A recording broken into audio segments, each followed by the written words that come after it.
Good evening. It's 5:30 p.m. on Wednesday, February 22nd. I'm going to call to order this regular meeting of the Cuyahoga Falls City School District Board of Education.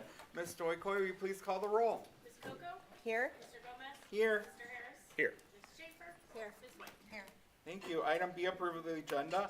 Number 1, motion to approve the agenda. It's recommended that the Board of Education approve the agenda of the February 22nd, 2023 Board of Education meeting. Action by the Board of Education and adoption of a consent agenda means that all items are adopted by one singular motion unless a member of the Board of Education, Treasurer, or Superintendent requests that any such item be removed from the consent agenda and voted upon separately. So moved. Second. Any discussion? Please call the roll. Ms. Coco? Aye. Mr. Gomez? Aye. Mr. Harris? Aye. Ms. Schaefer? Aye. Ms. White? Aye. Thank you. Item C is our opening ceremony. Welcome. Our vision, Cuyahoga Falls City Schools, the hub of our community, committed to a culture of caring. We innovate, we create, we personalize education for all. Our mission, every student, every day, every opportunity. Number 2, informational items. This meeting is a meeting of the Cuyahoga Falls Board of Education in public for the purpose of conducting the school district's business. It is not a public community meeting, although there are opportunities for public participation. If an individual wishes to address the board regarding a topic found on the meeting agenda, the individual must complete a registration form found inside the attendance notebook and present it to the treasurer. Following the introduction of the topic by the board president, followed by board discussion, the individual will be recognized. If an individual wishes to address the board regarding a topic not found on the meeting agenda, they must notify the superintendent and/or board president of the topic no later than 3 business days in advance of the meeting. These individuals may share their comments during the board business portion of the agenda. In both cases, the individual will preface comments by an announcement of their name and address and limit comments to 3 minutes. All statements should be directed to the board president. No person may address or question board members individually. In addition, in public session, the board will not hear complaints about school personnel nor against any person connected with the school system. An unabridged board agenda for this meeting can be found on your electronic device at the address shown on the screen, and for your convenience, hard copies of the board agenda may be found on the table by the sign-in sheet over there. The next regularly scheduled meeting of the Cuyahoga Falls Board of Education is Wednesday, March 8th, 2023 at 5:30 p.m. right here in the Cuyahoga Falls High School Library. Now for our Pledge of Allegiance and positive reflection, Ms. Coco. Please stand for the pledge as you're able. I pledge allegiance to the flag of the United States of America and to the republic for which it stands, one nation, under God, indivisible, with liberty and justice for all.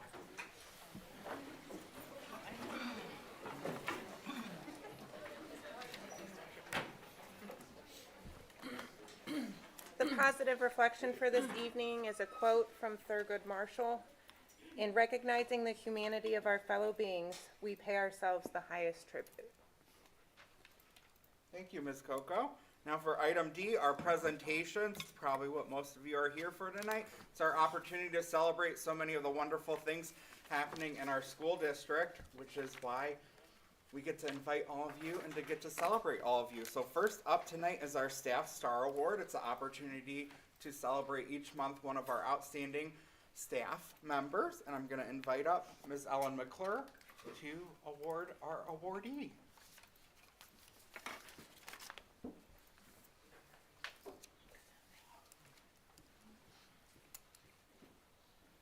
Hi, everybody. What a great night. My gosh, this is fantastic. So, as Mr. Gomez says, we are kicking off tonight with our Staff Star Award, which is an opportunity for our staff to nominate one of their colleagues for just outstanding work. So, I'm going to invite Mrs. Linda Prang to come on up.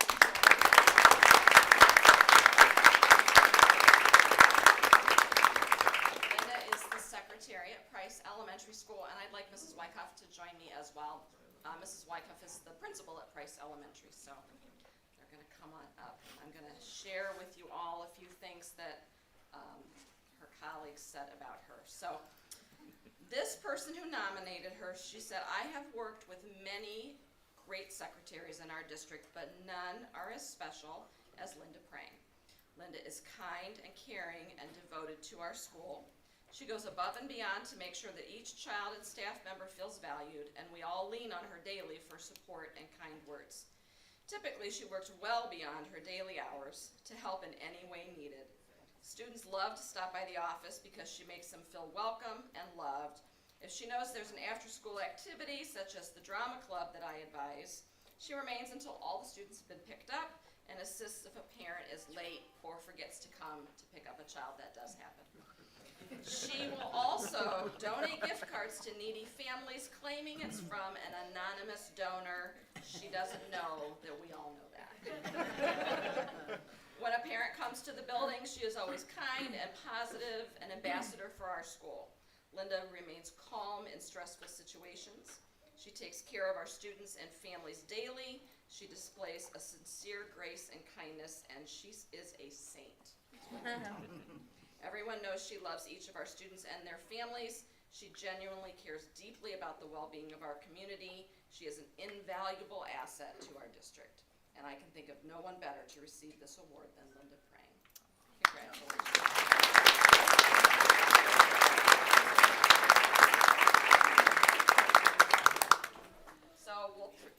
She received a certificate and a visit from our superintendent, but she also gets to take back to her office to put on her desk her Star Award. And it says, in recognition of your outstanding contribution to the achievement of Cuyahoga Falls City School District students and support of our staff members. So congratulations to you. I'm going to give that to you. Would you like to say a few words? I just want to say it's a great job working for the district. You've got great coworkers, good principal, good teachers, staff, and the kids. All these kids here, we get to work with them every day. They brighten your day and can change your day from bad to good like that. We love them dearly. We're happy to be working with them, and we appreciate the families and all that you do too. Thank you.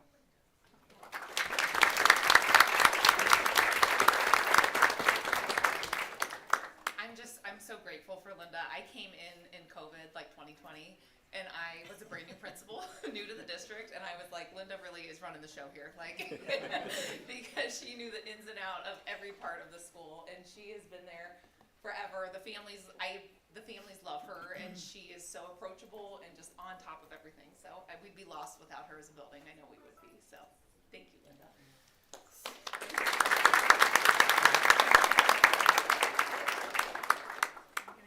Yes, and then we're gonna take a picture, after each group gets honored, we're gonna take a brief, quick moment and get a picture with them. So we'll do that after each one, and we'll go as fast as possible to get you out of here at a reasonable time. There you go.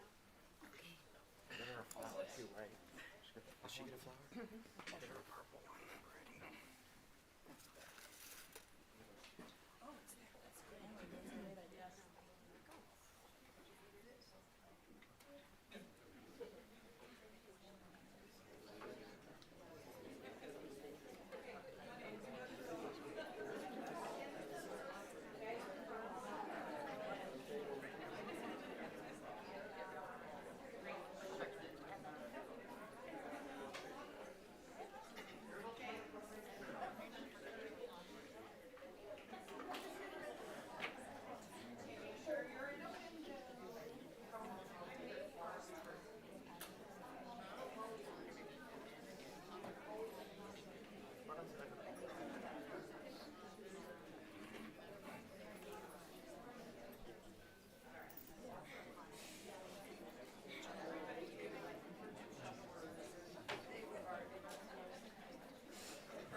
You're gonna start these off, right? You're gonna start them. That's what's up. Thank you for bringing Holly up for this. Next up, presentation number 2 is our Friend of Education Award. Friend of Education is an award that the board gives out to person or persons or organization that does a lot for our community, and we just want to recognize all the impacts that they have. It's not somebody that works for the district, but it's just somebody that makes a big impact on our school district, and we just like to highlight their impact. So I'd like to invite Dr. Selko off to get those started. Great, thank you, Mr. Gomez. Good evening, everyone. This evening, we do have two people that we are going to honor, and I actually have two people who are going to help me in welcoming and in honoring these two individuals. So first, I'm going to ask Holly Merkel, who's our coordinator of student success and wellness, to come forward, and she will introduce our first candidate. Thank you.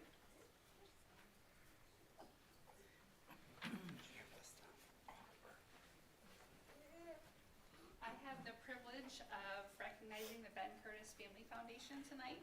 So I'm going to ask Candace Curtis and Diane and Sarah Beatty to also come up from the foundation.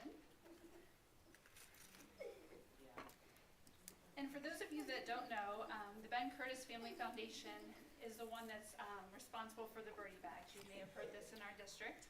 And they recognize that food insecurity has a major impact on child development and achievement. So they reached out to us in the fall of 2021 and said, hey, we'd love to partner with you, and the rest is history. So I'll read through the nomination and give them a chance to talk at the end. Through the Birdie Bag program, students receive food and toiletry items monthly in a discrete manner. Each Birdie Bag consists of 6 meals, 4 snacks, and a toiletry kit. This often includes shampoo, conditioner, body wash, toothpaste, etc. They are distributed each month at our 9 buildings, and no student is turned away. This school-based distribution eliminates barriers for families who might not otherwise be able to access such supports. Our building staff report that the students really look forward to the bags, and several families have reached out to me to express their gratitude for the program, especially as food rises have sort of increased this year.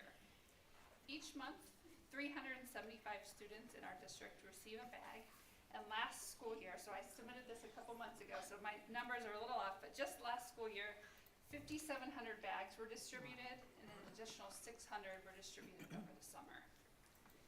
The Ben Curtis Family Foundation, specifically Candace, actively works to collaborate with the district and ensure every student's needs are met. When our registration for their birdie bags increased this year, again, probably related to increasing food costs, Candace worked with me to make sure that every student that needed a bag received one. We really want to thank you for all that you've done for our students and families, and we truly appreciate your support. We're so excited to present you with this award.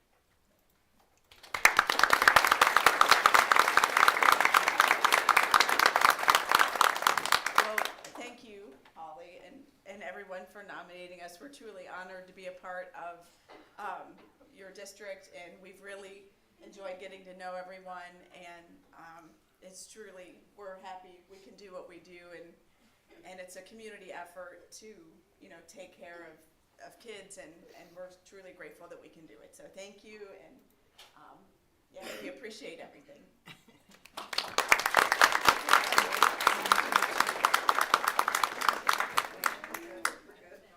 So, if we can, I think what would be best is we'll have you go over there. We're going to announce one more, and then we'll do the two back to back, if that would be okay. And thank you again so much. All right. Next, I have the help of Mrs. White, one of our board members, who is going to read about our next candidate. Thank you, Mrs. White.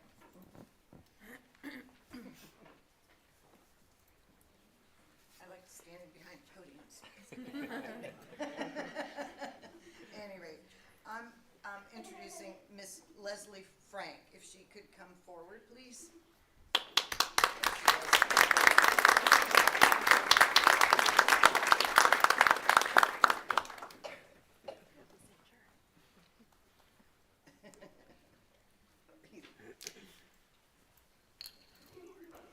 Board of Education would like to nominate Miss Leslie Frank for the Friend of Education Award. Miss Frank has been involved in our school district for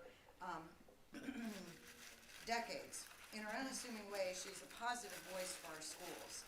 Over her time in the district, she has served on the Master Facility Construction Committee, the Planning Committee, and the Levy Campaign Committee. Ms. Frank attends faithfully every board meeting, planning committee meeting, and is an advocate for our schools. Leslie is reliable, unselfish, and kind. Thank you for your loyalty to our district. We are proud to present this award to you.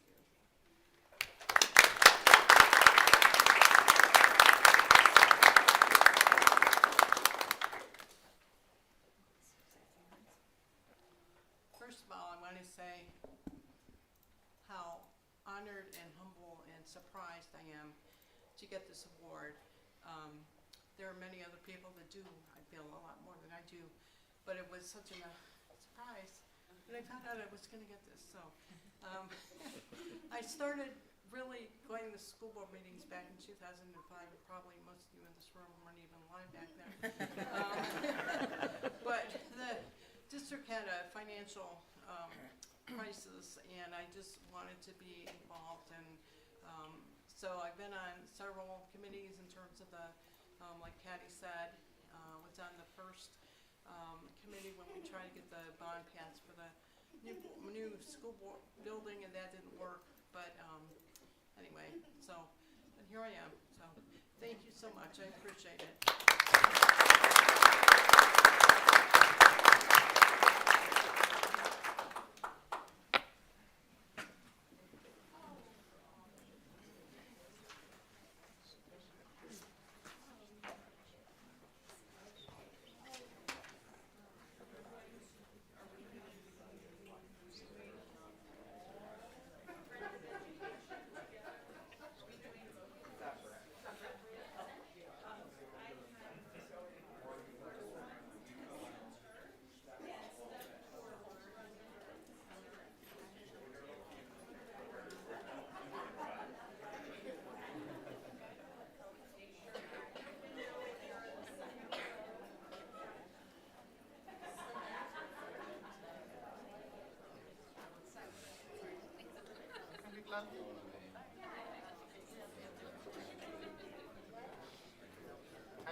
Sorry? Yes. Okay. They're gonna get certificate, choir get certificate in the flower. You want me up there? Or? Yeah, near the hopper. Oh, I get to. Okay. So these are theirs? Yeah. Make it a flower. They all get a flower. Okay. All right. It's exciting.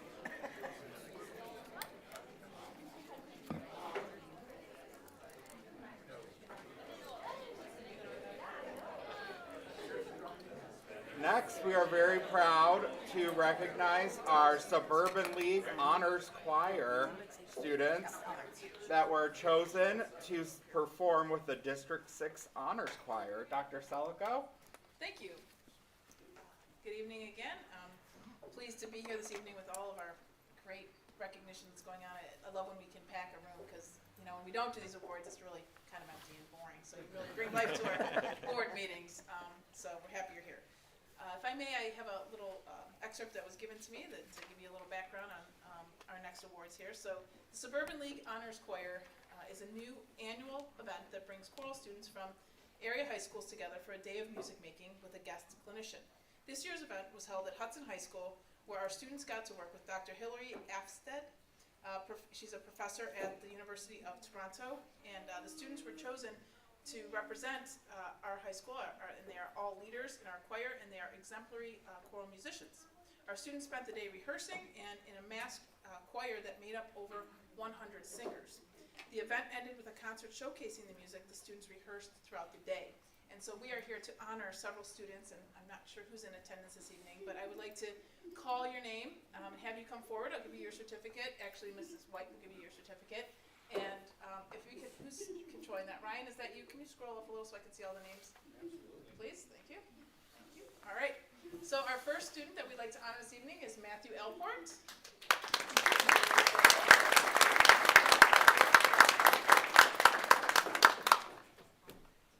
Congratulations. We're going to have you stay up here as well. We have Dylan Baker.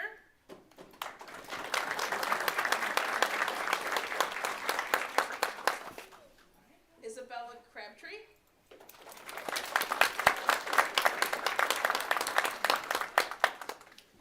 Maxwell Heldreth. Well, Matthew, you're it so far. Let's see how we do here. All right, we have another one. Abby McCoy. There we go. Now I know why we stand here. All right, Abby, move your All right, love it. Caleb Pickering.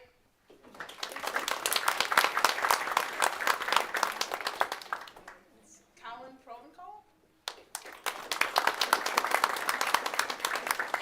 Ava Sabatucci. There she is. All right. Ava's coming with excitement too. I like it. She's bringing it. Got some goodies for you. Benjamin Starbuck.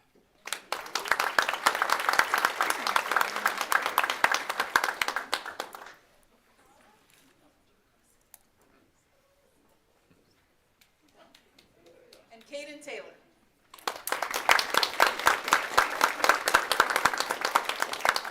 All right, well, we want to congratulate you on your excellent work. If you want to sing something for us, you can. Well, please tell me you're punking me. Yes, you don't have to say it, but you will for us at some point. All right, so congratulations to all of you, and if we can give one more round of applause, and we'll take it.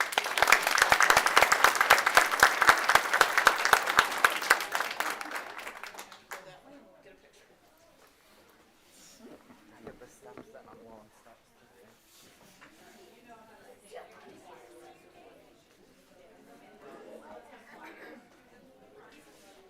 Top Tigers, you're next. Hang tight.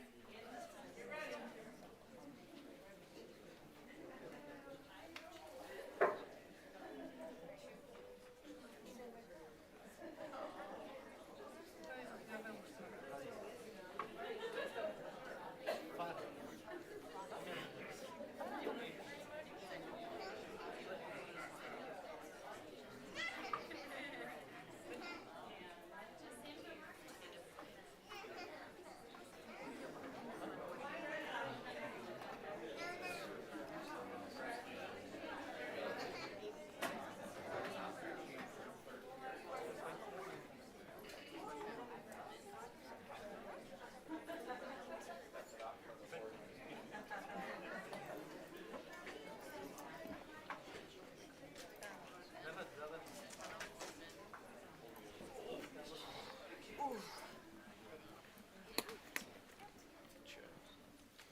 That was super cool. Now for presentation number 4, our not annual, Top Tigers recognition. And I'm going to throw it to Dr. Salka. All right, thank you, Mr. Gomez. We're back at it for some more awards. I know you all have been waiting very patiently, and I appreciate that. So if I may just tell you just a few remarks about Top Tiger and why you are here this evening. So first off, Top Tiger is an award given by the Board of Education to students from each building each month. The students are chosen by various staff members in their buildings, and I get the distinct honor of reading each nomination. I'm going to ask that when we announce the student's name, that you please come forward and get your goodies, and there's a lot of them, you'll hear about in a moment, from Mrs. White. And then after that, as we have been doing, you'll stay up here. We'll have you gather in this room over here for your photo at the end. And parents will also give you an opportunity, or guardians, whoever here this evening, to get pictures up here, or if you're more than welcome to come over here. We're trying a new location this evening. We've been over there, we've been back there.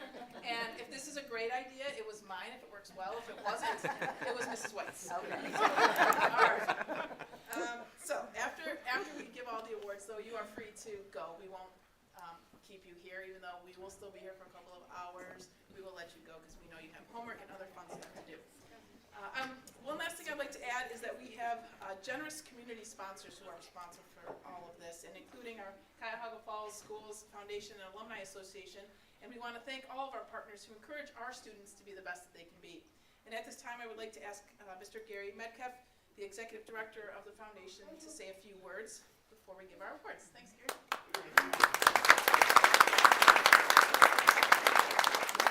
Congratulations to all the top Tigers and other award winners tonight. It's so great to hear about all the good things going on in the Cuyahoga Falls school system. Our top Tigers sponsors, Donato's Pizza, Dietz's Florist, Young Screen Printing. They're just a few that help out with the top Tigers. Some of the things that the foundation does, we march in the Memorial Day Parade. Hear that, Jacob? Yeah, I'm talking to you. I will see you there. And any parent or grandparent can march also, or we'll have a place for her. But we march in the Memorial Day Parade, and this evening you will get one of these nice t-shirts. So after you leave this room tonight, hang a left and another left, and I have a room just around the corner, and I'll get you your appropriate size t-shirt. And you can wear it to school tomorrow. Hope to see it tomorrow, Jacob. I've known him for quite a few years. Some of the other things that the foundation does, we help out with class reunions. We help with different class reunions, set up websites. So if you're planning a class reunion, contact the Cuyahoga Falls Schools Foundation and we'll gladly help you. We honor distinguished alumni. We provide teacher grants. In the last 8 years, we've awarded $42,000 worth of teacher grants to help our teachers and students in the district. Last but not least, we provide scholarships for our seniors. In the last 8 years, over $1 million worth of scholarships have been awarded, and we cannot do that without our alumni and friends of education. Thank you so much.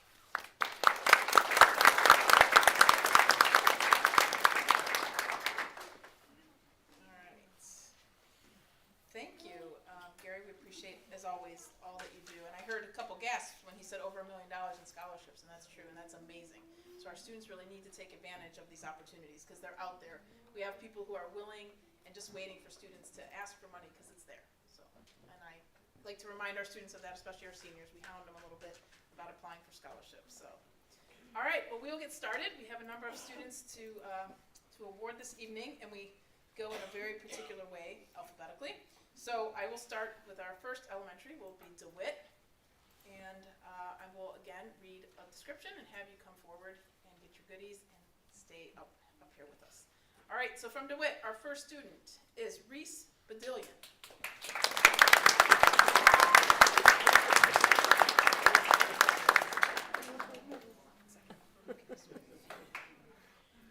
Mrs. Newsom is proud to nominate Reese as a top Tiger for first grade.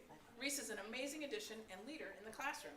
She always comes to school with a big, beautiful smile and is ready to learn. She is very respectful and always helps whenever she sees the need arise. Reese always has positive words to say to her peers, and her attitude is contagious. She takes it upon herself every day to delegate a cleanup crew to leave the room spotless at the end of the day. I love it. I'm going to institute that tomorrow. Reese is the class cheerleader because she always tells other kids, "Great job, keep it up, you can do it." Mrs. Newsom is so proud of Reese and her daily black tiger behavior. Keep shining, Reese. Your future is so bright. Right.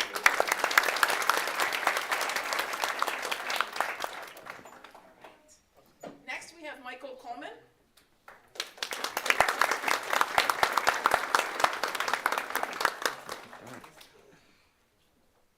All right, Michael. Mrs. Clack is thrilled to nominate you for Top Tiger. Michael truly displays all the characteristics of a top Tiger. He is such a hard worker in class and is very determined to always do his best. Michael is a wonderful friend to everyone and shows outstanding behavior at school. He is constantly on task, listening attentively, participating in class discussions, following directions, and being respectful. Michael goes above and beyond to help out in the classroom. He takes initiative to help other students and myself whenever he sees there is a need. For example, when he comes into the classroom in the morning, he takes down all the chairs off the desks, and throughout the school day, he will organize the carpet squares, love it, pick up trash, love it, and school supplies on the floor, and so on. Michael is a wonderful student with a heart of gold. Ms. Clegg is so proud of you, Michael. Congratulations.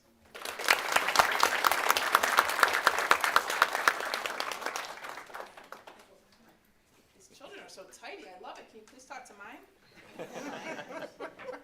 Next we have Lincoln. Aiden Dunn.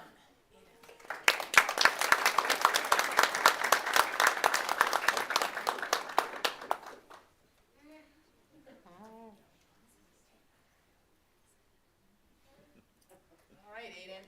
Come on up here. We're going to embarrass you a little bit. All right.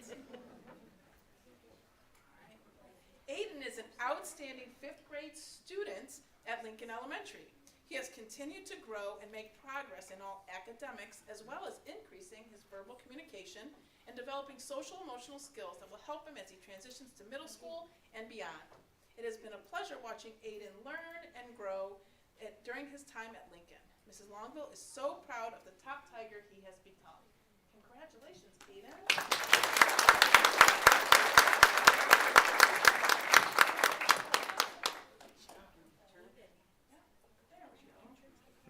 Awesome. Logan Moore.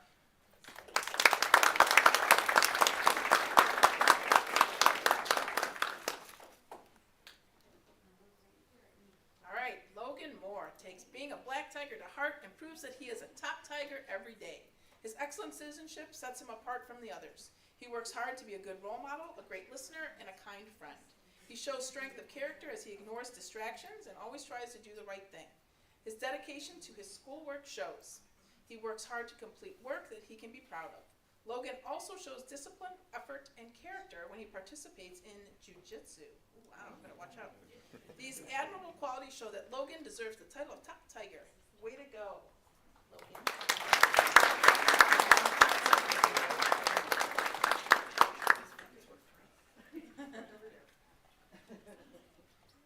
All right, next we have Preston School, and we have Vinay Belkram.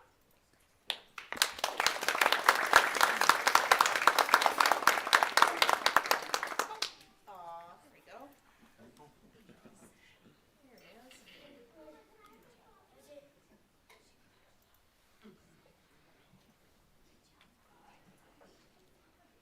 All right, Vinay is a responsible and respectful young man who can always be counted on to lead, showing black tiger pride.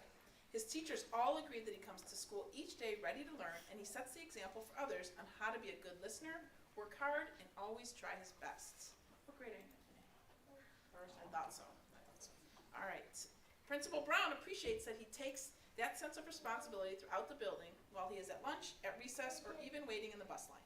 Vinay can always be counted on to do the right thing. Congratulations.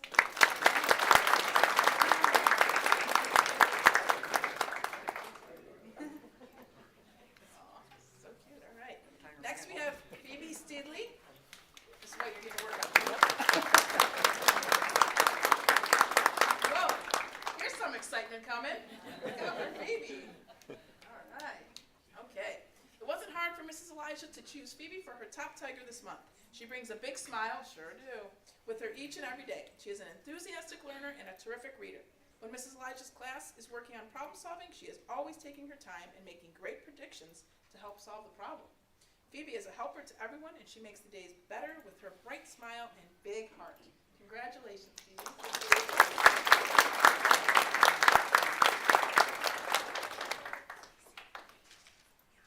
All right, moving on to Price. All right, we have Arhan Sheikh.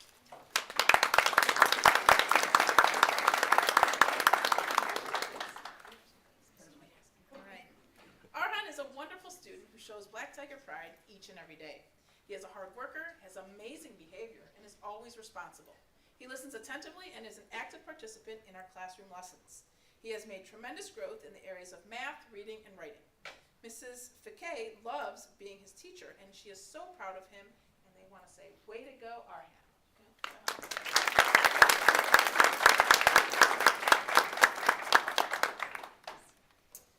Paulina Suba.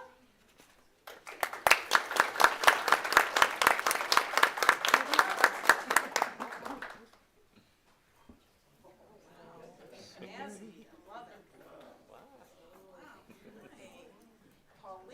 has demonstrated the qualities of a top Tiger since the first day of school. She is an outstanding student and takes every opportunity she can to learn something new. She loves to ask questions to help deepen her understanding of topics. Mrs. Short has recently had a new student join our class, and Paulina has brought this student a welcome bag she made at home and welcomed this new student with open arms. That's so sweet. Paulina shows Black Tiger pride through her actions each and every day. Mrs. Short is so proud of you, Paulina.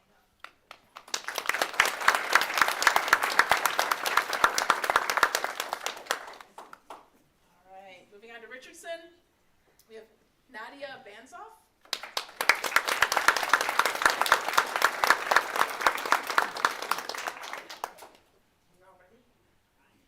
All right, Nadia is an exemplary student at Richardson Elementary. She shows up with a smile and a positive attitude every day. Her leadership in the classroom is outstanding. Nadia always steps up when another student is in need. Daily, Mrs. Lee witnesses her thinking of others and showing empathy. Great. Thank you, Nadia, for always showing Black Tiger pride in everything you do.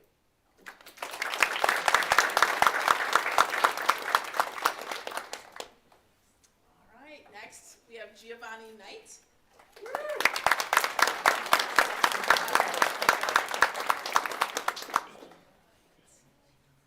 Every day, Gio comes to school with a bright smile, positive attitude, and eagerness to learn. He consistently shows kindness and respect to his peers and teachers, is responsible and hardworking, and is an active participant throughout the school day. This year, Gio has significantly come out of his shell, and his humor, warmth, and patience are well loved and admired by his peers. It is an absolute joy and privilege to be Gio's teacher. Way to go, Gio.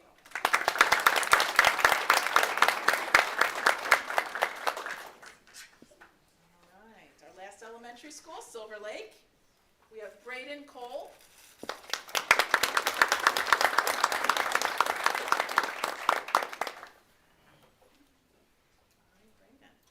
Braden is an embodiment of what it means to work hard.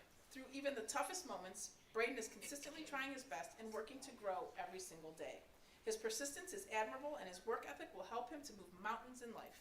Braden has worked incredibly hard to grow his reading level and has shown incredible growth between his fall NWEA score and his winter score. Braden is a fantastic friend and someone his peers count on. Braden takes every opportunity to tell someone they are doing a good job and always remembers to say please and thank you. I love that.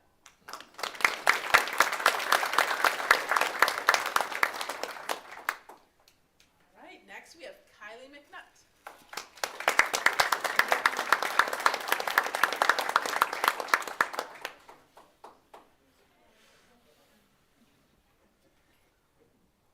That's the safest route, Kylie. That's a lot of people in here.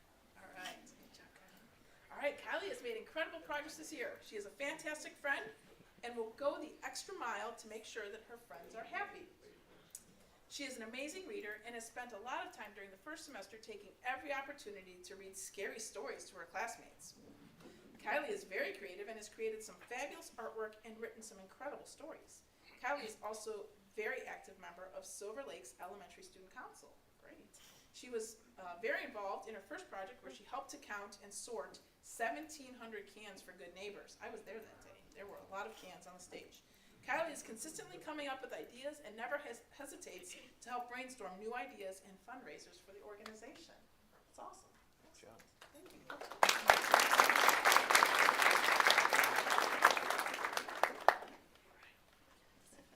All right, we're moving on to those middle schoolers. Yeah, they're gonna be totes. We have Poland. All right, Mrs. White, you ready? I have a feeling they might be taller. Just warning you. All right. Okay. Mrs. White was actually a high school teacher, so she can hold her own, I'm sure, so I better be careful. All right. Erin Jacobson. All right, so far so good. All right. Erin is a delightful young lady who comes to class with a smile, ready to expand her knowledge and become the best she can be.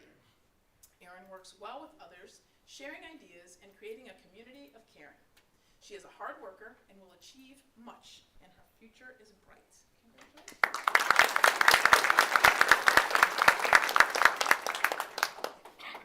All right, next we have Evelyn Villarreal.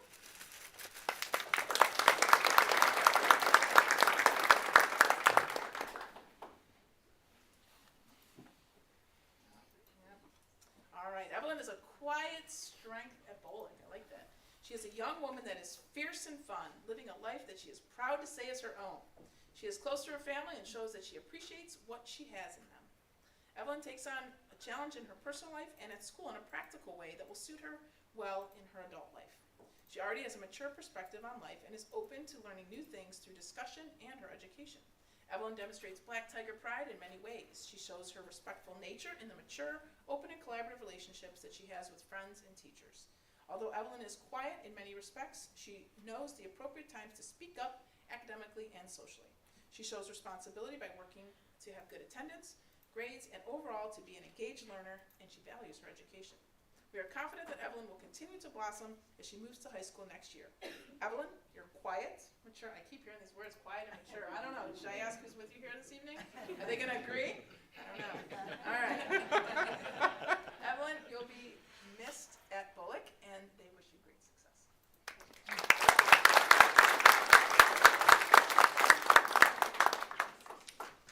All right, Roberts Middle School. We have Brendan Hess Norman.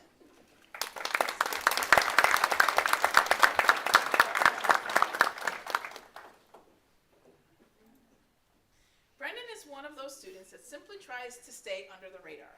Smart. Which is hard to do at his size. Oh, no. Okay. According to his math teacher, Miss Floor, Brendan is always willing to just blend in with the rest of the class, but there is a quiet determination about him that shines through. As a student in class, Brendan is kind and always willing to do what is asked of him by the teacher. His hard work and efforts have not gone unnoticed, particularly in math, where Brendan came in the 98th percentile for academic growth during the winter map assessment. Awesome. We congratulate Brendan on his continued hard work and desire to become the best version of himself. We appreciate you being your top Tiger. Thank you.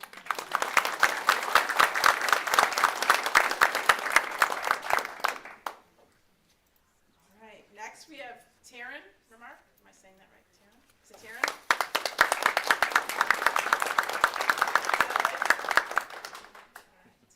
According to the 6th grade teachers, Taryn is a bright young lady who is going to leave a huge mark on this world.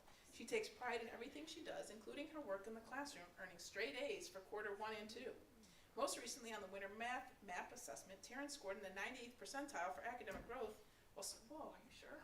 That's great. We just heard that before. You guys are amazing. While scoring in the 93rd percentile for academic growth in science. Awesome. As impressive as her intellect is, Taryn's teachers appreciate her big heart just as much. On any given day, Taryn is able to work with any group while always setting a great example of how to be kind, include others, and get the work done.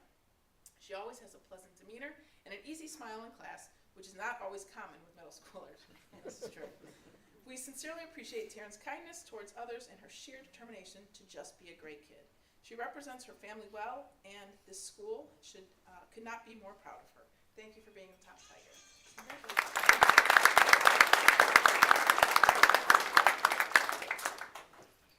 All right, last but not least, you guys are always used to being last, high schoolers, right? So here we go, 2 more. Layla O'Neill, first up. Layla?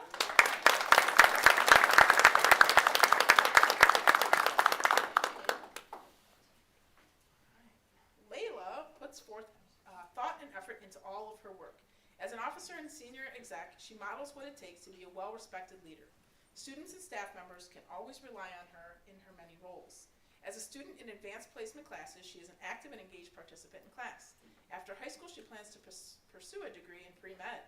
She will no doubt be successful in the field of medicine because she has the dedication to learning so that she can be a subject matter expert, but she also has the personality traits that would make her a compassionate healthcare provider. Nice. It is our honor to award the Top Tiger Award to Layla O'Neill as she truly embodies what it means to be a Cuyahoga Falls Black Tiger.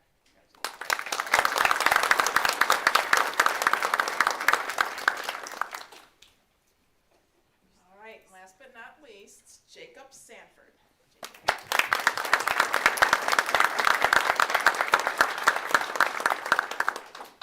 You don't have to look so serious. Okay, there you go. All right. Without hesitation, Jacob is deserving of this month's Top Tiger Award. According to the Social Studies Department, Jacob was an absolute pleasure to have in class. Always with a smile on his face. Really? And a warm greeting at the door, Jacob came to class daily with a positive attitude, a strong work ethic, and was a regular contributor to class discussions and conversations. He is a very mature young man that is a positive role model for his fellow classmates. He was a true joy to have as a student, and Jacob has a bright future ahead of him. He plans on literally lighting up the world by becoming an electrician after high school. That's awesome. All right.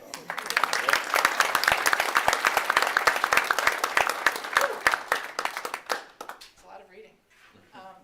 So we're going to have an opportunity to take a picture here. And as I mentioned, if any parents would, or anyone here this evening would like to take a picture. But I just also want to take just a moment while we're getting settled to thank all of you. There's no rule book or guide book on how to raise children. We all know that. So it's not an easy job, but clearly you have all done an excellent job in raising your children. Just the themes that we have heard throughout, I always enjoy reading these because there's just common themes that emerge in our students. And so I am very proud of them and congratulate them as well, as much as we congratulate you. So a round of applause for you.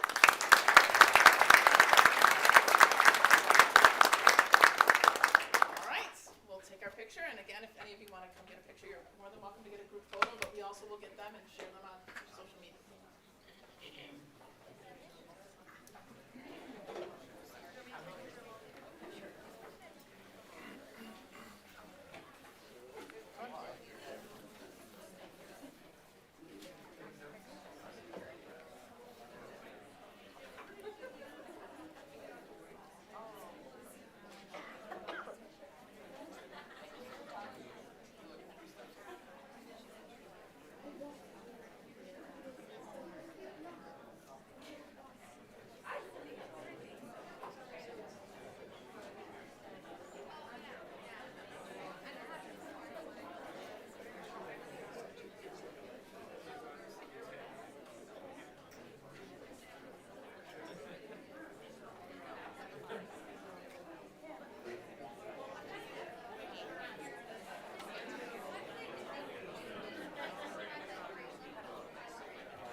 Yeah, I know it.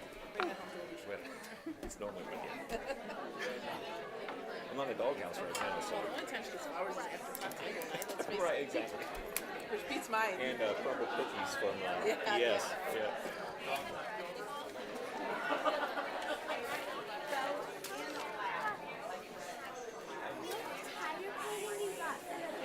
Yeah. That was you? You did a great job. Did you get my letter? You did? Yeah, you did a fantastic job. You know, it's sitting right in my living room, right above my record player. It is.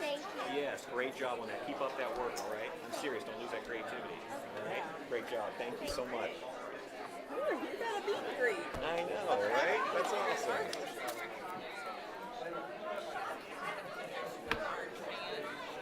She was so excited that you have it. If I wasn't scared about pictures I had on my phone, I would have I showed was her. gonna But bring like a chair up so you could like I know, I was trying to see. have like a conversation. Oh, were you, okay, I didn't know if you needed one. Well, I feel like he'll be close enough to one, and then it's more conversational, less like awkward. Hopefully, less awkward.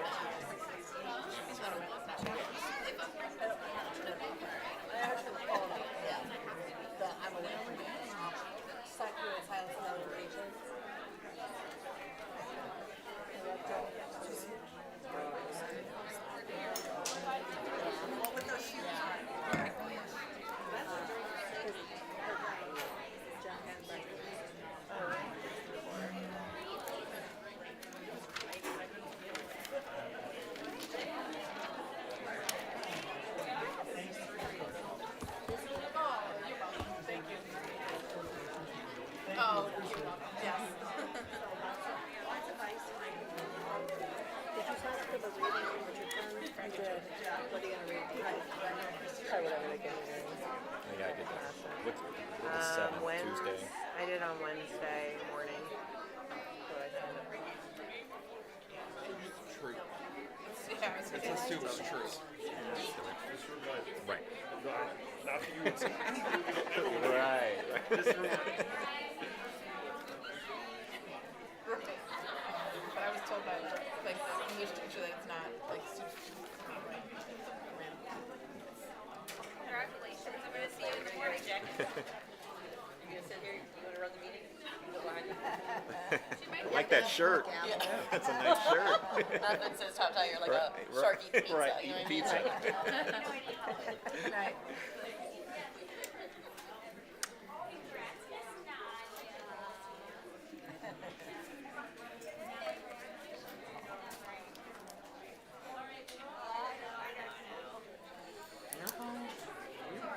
You're fine. We're not in a rush.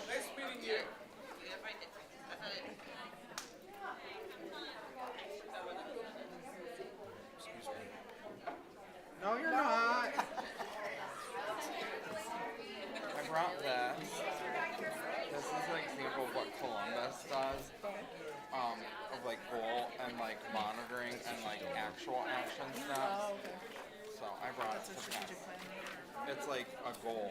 This is one goal. Yeah. So, because you know how I feel about some of the previous actions steps. It's not just the full board. It's not just everyone else felt other ways about other actions. Congratulations. That wasn't you, but We have time. that wasn't you. But I was just like, oh, this is a positive example. So it's like, oh, bring this.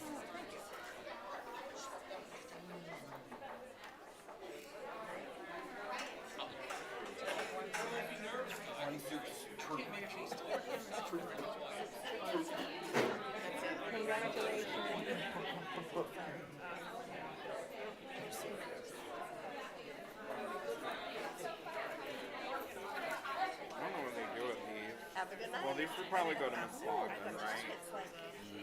Yeah, those are quiet. Yeah. Yeah. Give the flowers to Jody.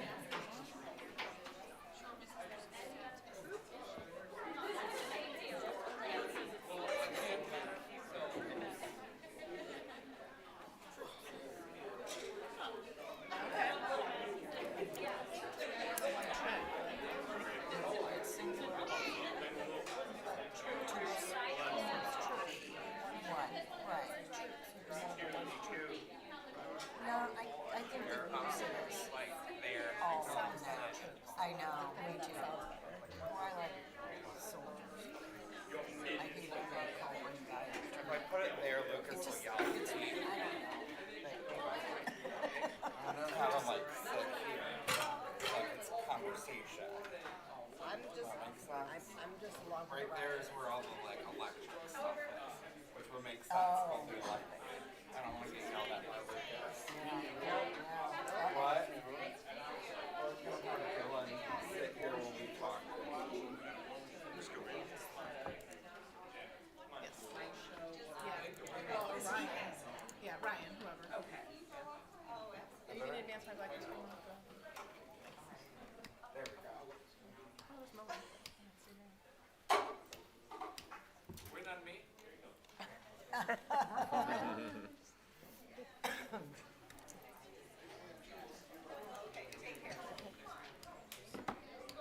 I vote yes.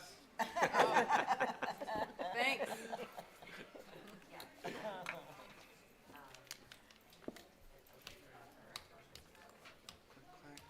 Everybody good to go?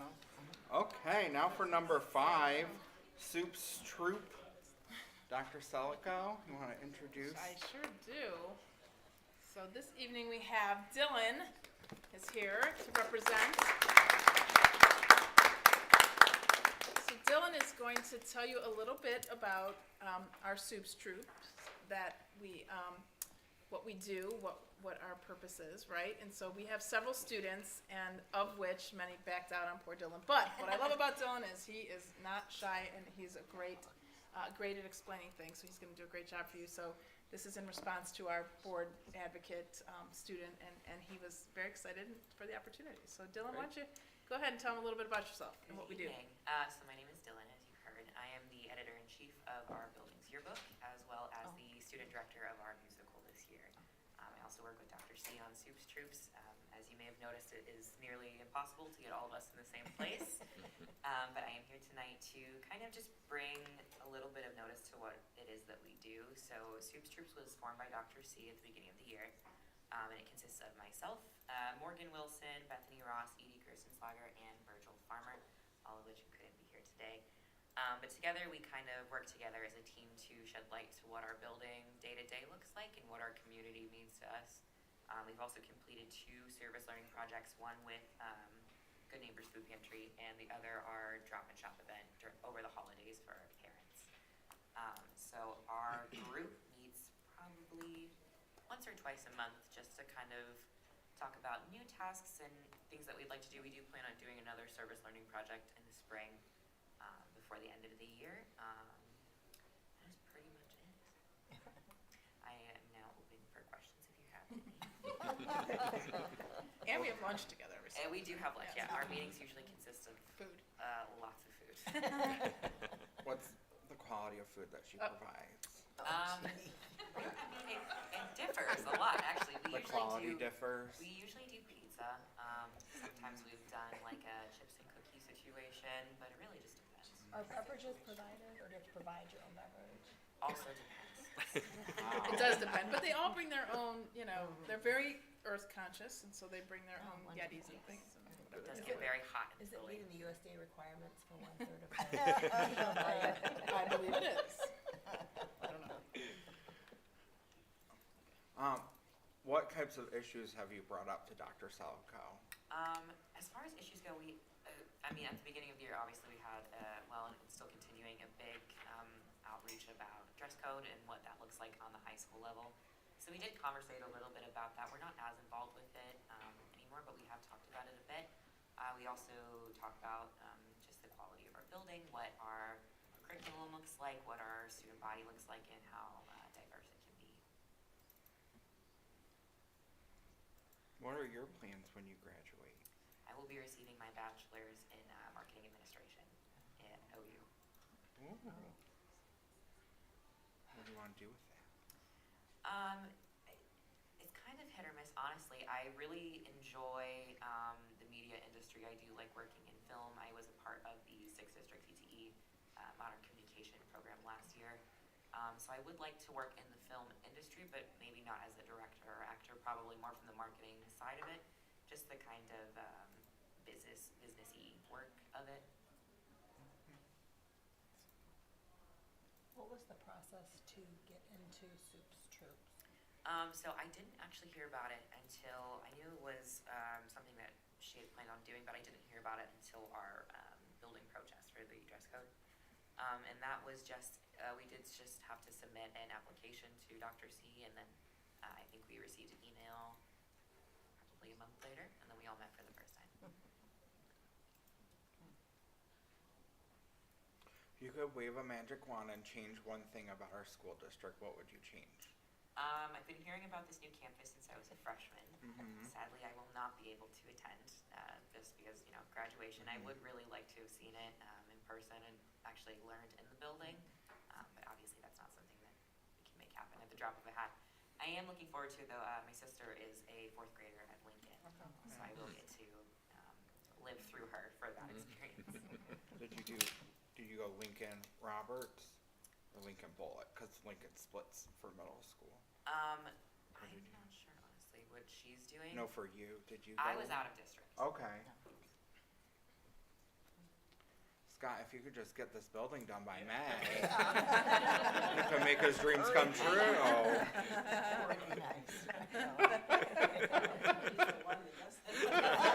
Well, you know, he has a little say, more than I do. One more question? You can tell Dylan's a great young man, and he's been my right hand. He's one I can count on. He was sick last time, but I know that, you know, he responds back to me, even though, you know, my, 10 reminders that go out, and I'll get one person responding. It's usually Dylan. Yeah. So, yeah, I appreciate you coming this evening. Yes. Yeah, very young. Appreciate you being here. Absolutely. Yeah, thank you. Good job. Thank you. Thanks, Dylan. Thank you. Thank you.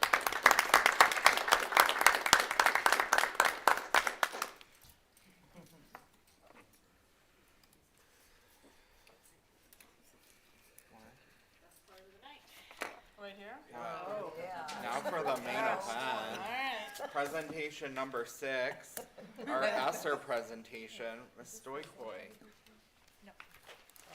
Best presentation of the Yeah. night. It's one you've all been waiting for. Yes. Very exciting.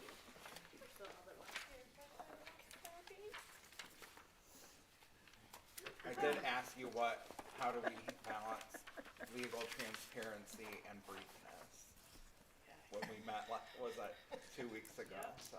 Yep. That was the standard we established for you. All right, we're ready to go. You're ready, Ryan. All right, so this is our update on our ESSER 3 funds, which was the 3rd round of federal funds we received during the pandemic. We're required to report out every 6 months, just kind of what we've been doing with the funds and what we plan to do with them. So today, what is this? What's happening? We're excited. Nope.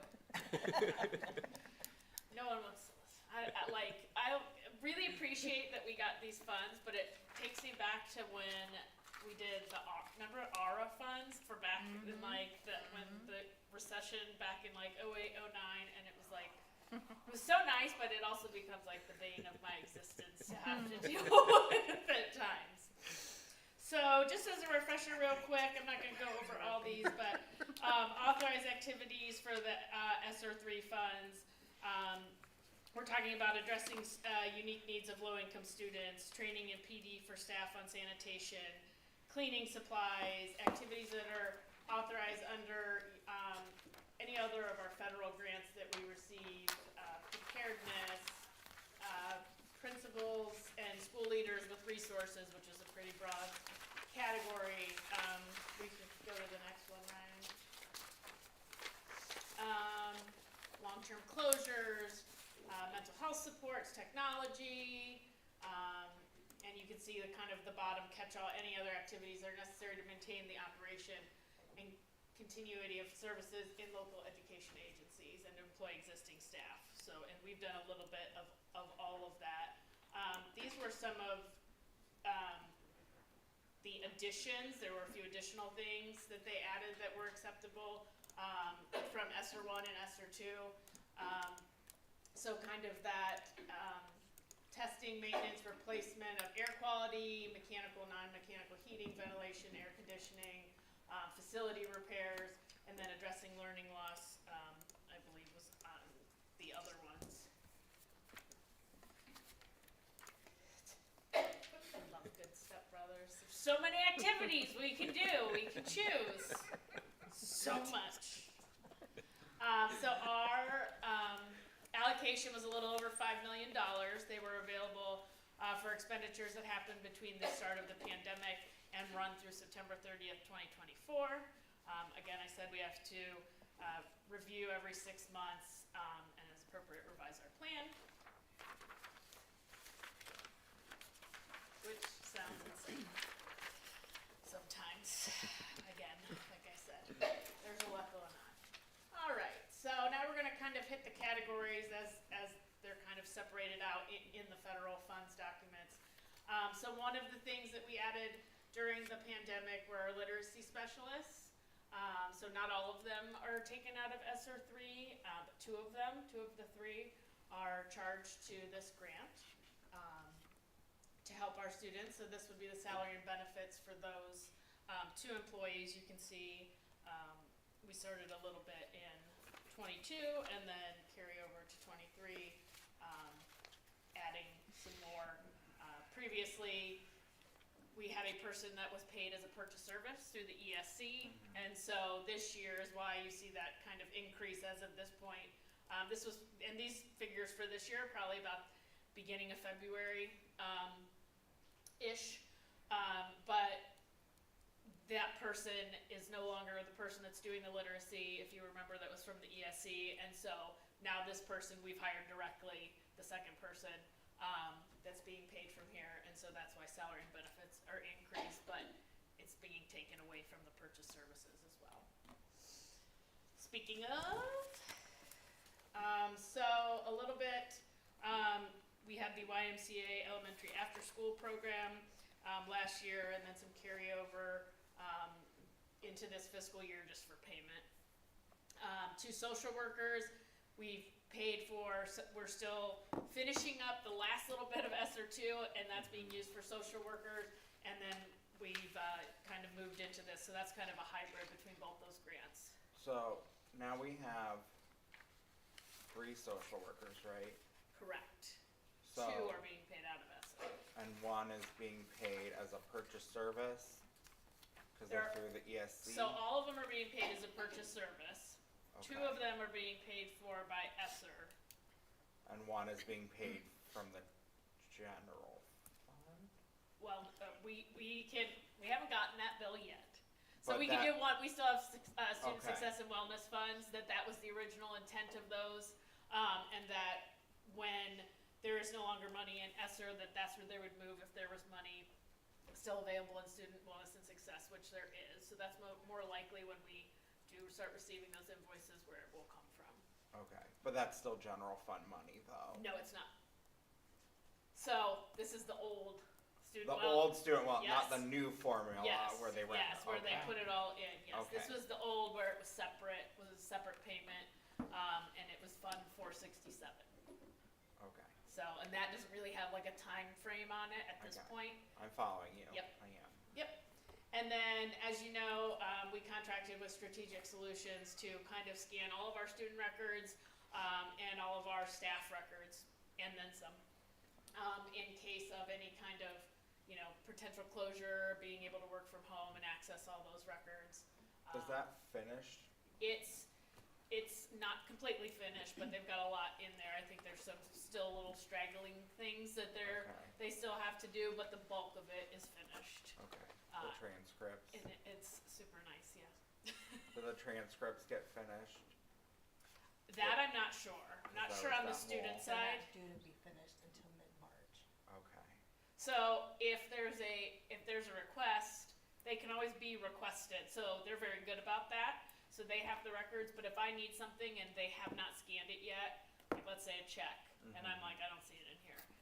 They have a dedicated email for requests where I say, can you please scan me this check and all the information with it, and they get back to me within that day. okay, So that makes sense. that's an option if something is needed that isn't scanned in yet. Thank you. Supplies, this is really where the bulk of our ESSER 3 funding has been designated. You can see in 22, last year is when we did the textbook adoption for literacy K-5.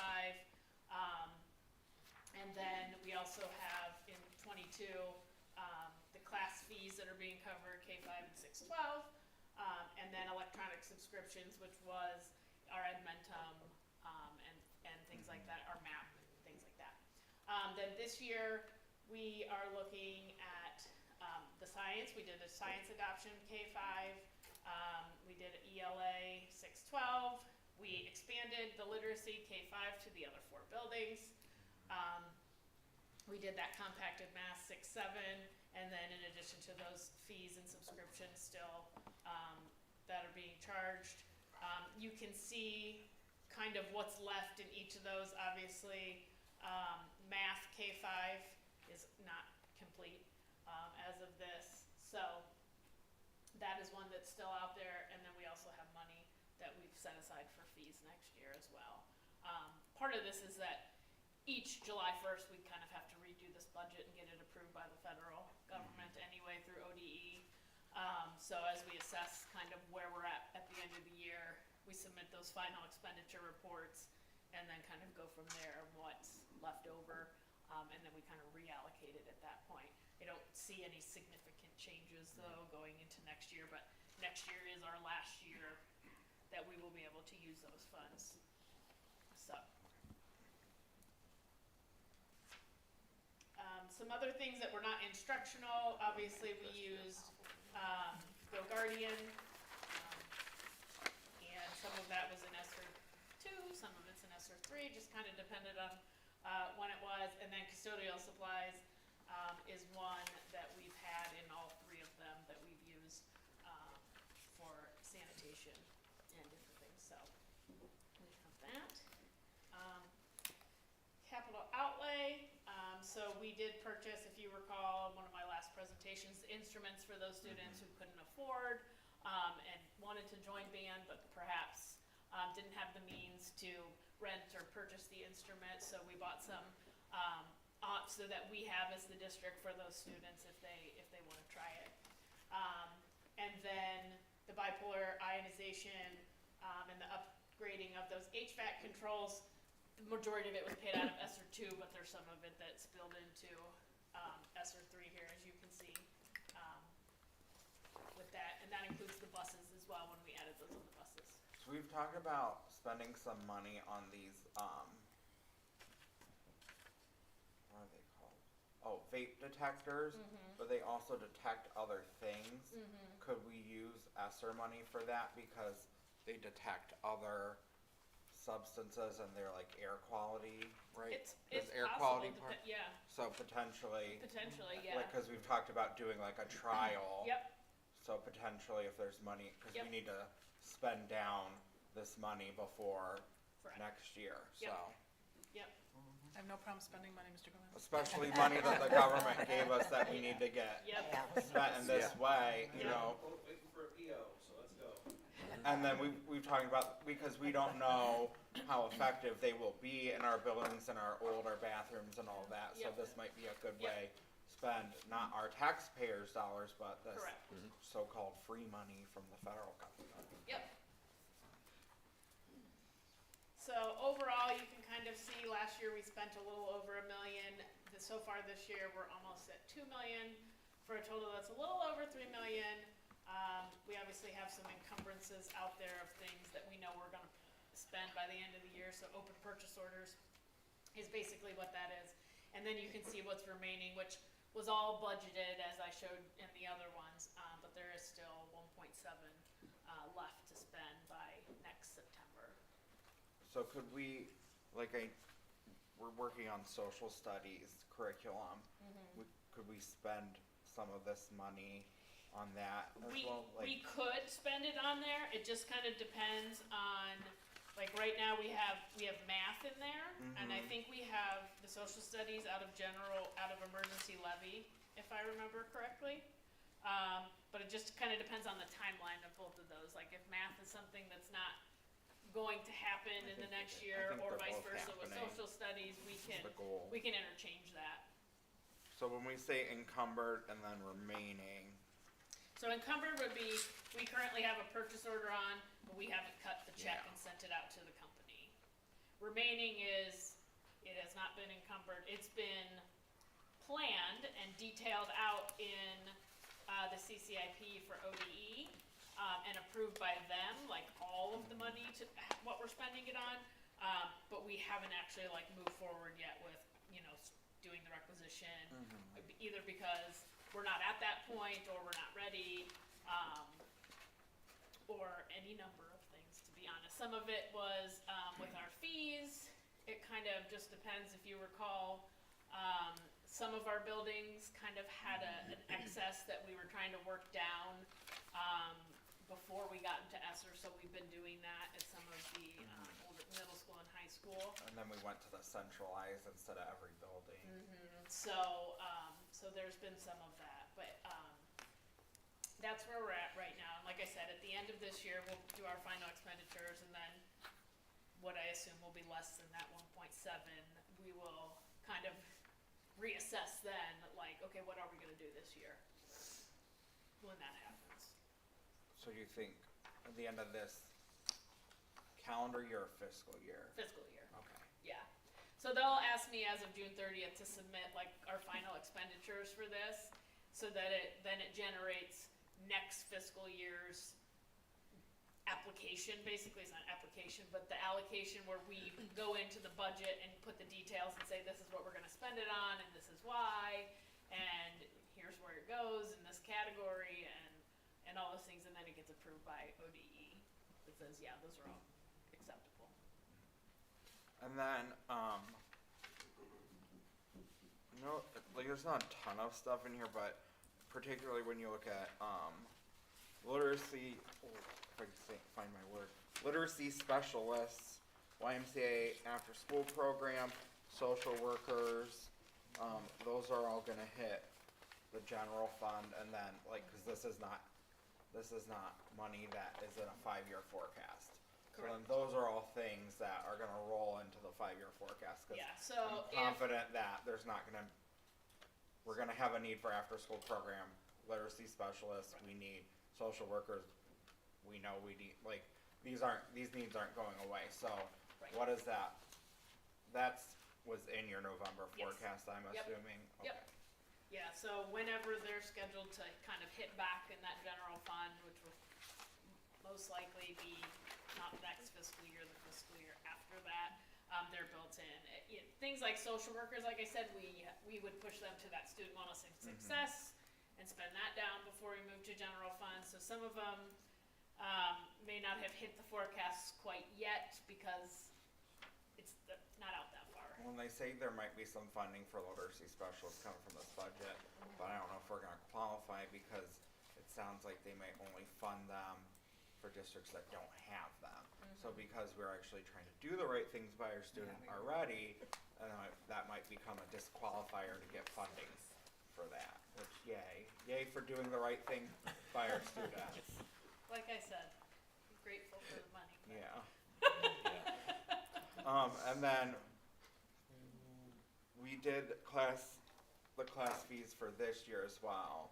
Is it budgeted for next year? Yes, so it's budgeted to do the same thing next year and to be covered, other than the exceptions that we have, which is our career tech programs, Pay pay to to play. participate, parking permits, things like that, are not fees that, we covered.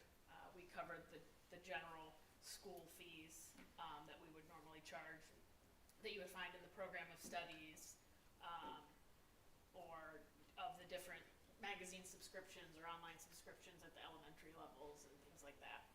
I think as we're trying to understand more about the budgeting next year, not this year.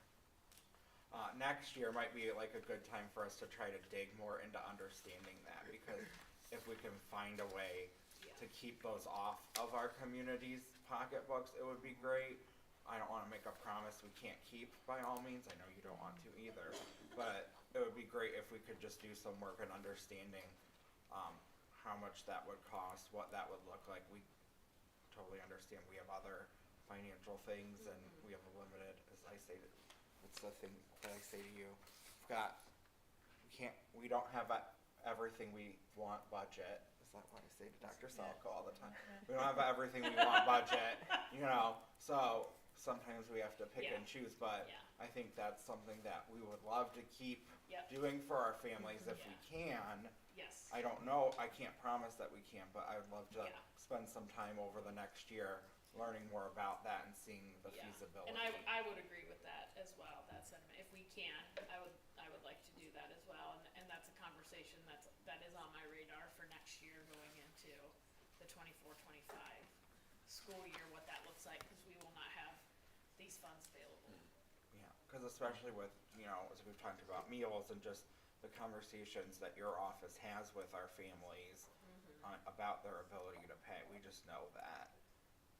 I just don't see where our families could come up with this money. I just don't think they have it. Yeah. Yep.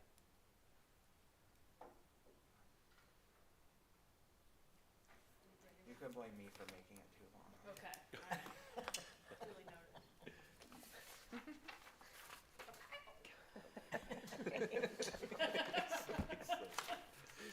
All right. Have any questions? You jumped the gun a little. Sorry.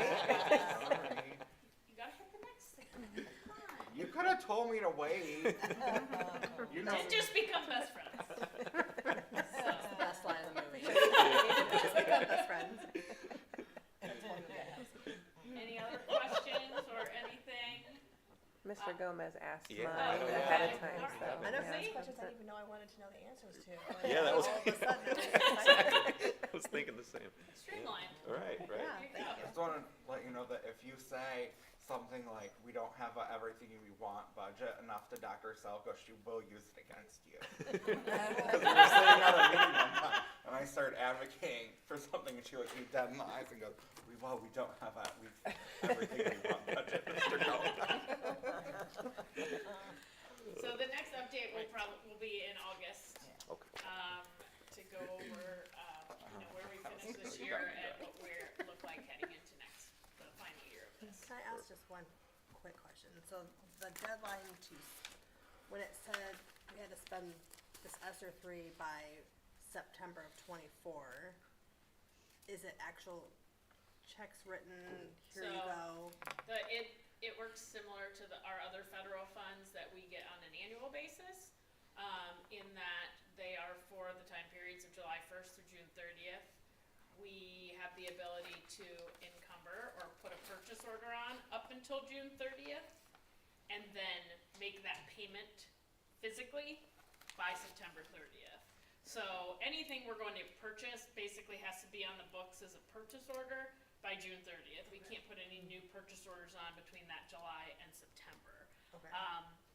If salaries are part of that, because it's a continuation of the contract, they're just getting paid over the summer, we don't encumber those in a purchase order, obviously, it's just paid through payroll. Those are allowed to be paid through July and August because it's just a stretch pay of their contract that would have been paid, that they've already earned, and they earned during the, that previous fiscal year. But they do give us the leeway then to have 3-month period basically to cut those checks, to get the invoices, get the stuff, and say, here's payment, and we're done. So, and that's how all of our federal funds work every year. With our Title II, Title III, Title IV, Title I. All the titles. All the titles. All the titles. All the titles. Thank you. We do have all the title budgets. All right. Thanks. Thank you. I'll let you sit down before we get to more of your business. I don't know how to. Oh, two-factor verify. Two-factor. Ryan. It didn't make me. Did you put the 14-hour button one? I might have. Sometimes that works, sometimes it It doesn't. doesn't always. I'm gonna say to you that it's sitting down right over there. Yeah. Item E, Treasurer CFO's business consent agenda, Ms. Stoickley. Thank you. I'd like to recommend that the Board of Education approve all items listed in the treasurer's consent agenda. So moved. Second? That's not what you have. I looked that up. Any comments, Ms. Stoickley? Yes, so we have, donations. Westfield Bank, Harry Horowitz, and Mary Ann Zane, different things at Olive Middle School, and I believe the other one's at Richardson. There, so always appreciative of that. And then the annual amounts and rates, this is a document that's given to us, and it's created by the county, and gotta print that off. I just realized that. So it is given to us, and it's just kind of the next fiscal year estimate, certification of our tax levy, and it's required that we approve that, every year by March 5th.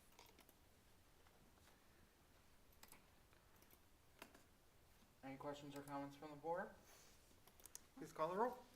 Mr. Gomez? Aye. Mr. Harris? Aye. Ms. Schaefer? Aye. Ms. White? Aye. Ms. Coco? Aye. Thank you. Item F, Treasurer CFO's business, Ms. Joycoy. It is recommended that the Board of Education approve the January 2023 investment schedule and monthly spending report. So moved. Second. Ms. Joycoy. Okay, so let's look at my favorite thing now, interest. Right ahead a million.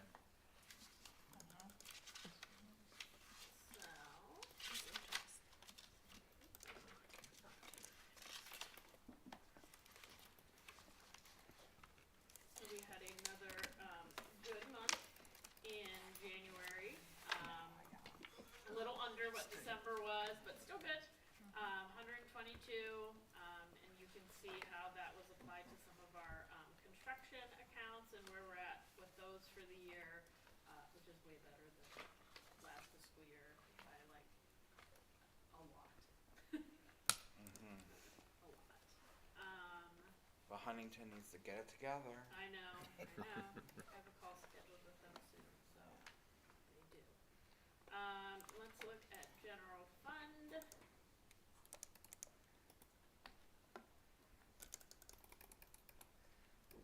Alright, so January was kind of our last low revenue month, before we start seeing the settlements. We've already received 2 settlements in February that were advances from the county for real estate. You can see sometimes they hit at the end of January, that first advance, sometimes they don't hit till February. You can see obviously last year they hit, one of them must have hit at the very end of January, and obviously that didn't happen this year, which is why it's lower. So expenditures,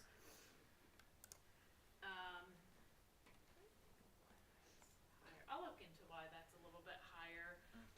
I'm guessing it's just one of our larger contracts or things that got paid during January. But I will look into that because nothing's off the top of my head. Would that include the payment? Oh, you know what that included? That included our first half preschool payment, Okay. which is about 500,000. Oh, Yeah. Well, does that also include the payment we made? No, it wouldn't. The payment we made for the project, that wouldn't be in here, would it? No. No, okay, thank you. Nope, yeah, that's why it's increases because, as you recall, Summit ESC, runs our preschool program and they bill in 2 installments, kind of an estimate in January, and then they true that up, at the second half of the year in like July or August. So that's why that's where it is. But if you go down, we're right about where we were, last year, in total cash, so a little over 16 million. But again, remember that we received some advances in January last year and we did not this year, so really February should be a little bit better than the previous fiscal year. So still sitting in a good spot.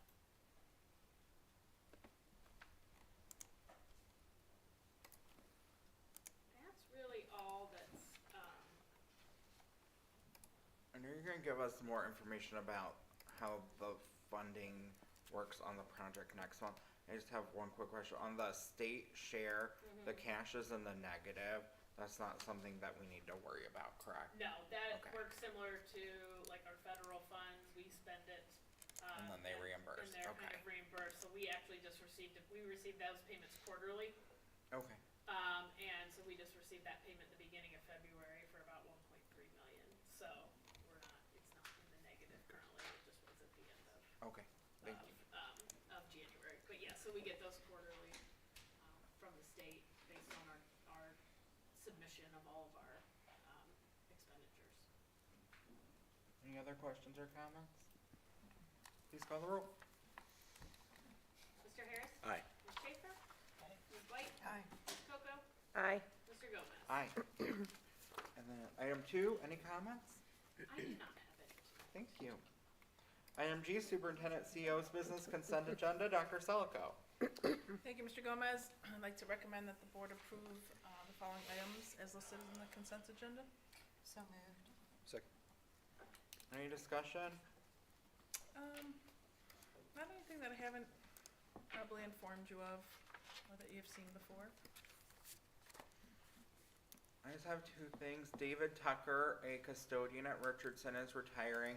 Just want to thank him for his years of service to our district. And then secondly, we're approving another set of administrative job descriptions. I had a few people in the community ask me about this, so I just want to take a moment to clarify on the record. These aren't all new positions. There's been some confusion thinking that every job description, administrative job description, is a new position. Then there's been some concern about it. Most of these, almost all of these, are existing positions. So I just want to take a moment while we're here as a board in a meeting just to say that, because I have had a few people ask me about that, and I think it's important to take a clarifying moment. Anything else? Okay, please call the roll.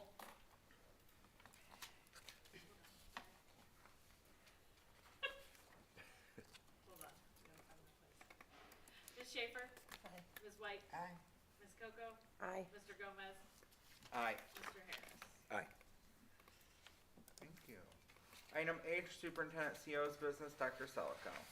Thank you, Mr. Gomez. I have two items this evening for your consideration, both related to the appointment of an assistant superintendent. We have with us this evening Jody Hausman, and it's my recommendation that we appoint her as the assistant superintendent. You have to read what it says. Yeah, okay. I gotta find it. Okay. Sorry, we had a little confusion over here.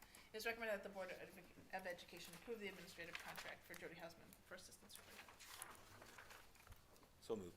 Second. Didn't know you were done. Now you can say what you want to say. I Sorry. can say what I We gotta do process. I know. First, second, discussion. Yes, sir. All right. So it's my pleasure to introduce to you Jody Hausman for your consideration this evening, and tell you just a little bit about Jody.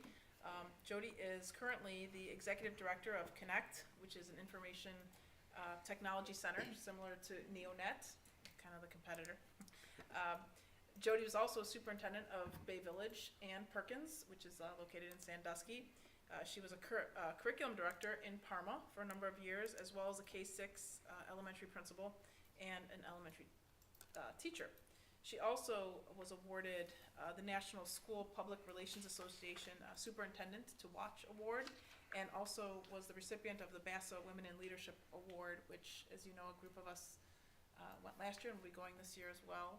So she was the recipient of that award. And I know Jody is very passionate about coming back to the schools. She's missed being in the thick of it, maybe not so much as superintendent. I don't think she'll miss some of that, but is eager to get back into curriculum and instruction and learning and pedagogy, and has a passion for children, and she's really, I think, going to bring a lot to the district. I'm really excited to work with her and to get started. So I just want to say those remarks and ask for your approval.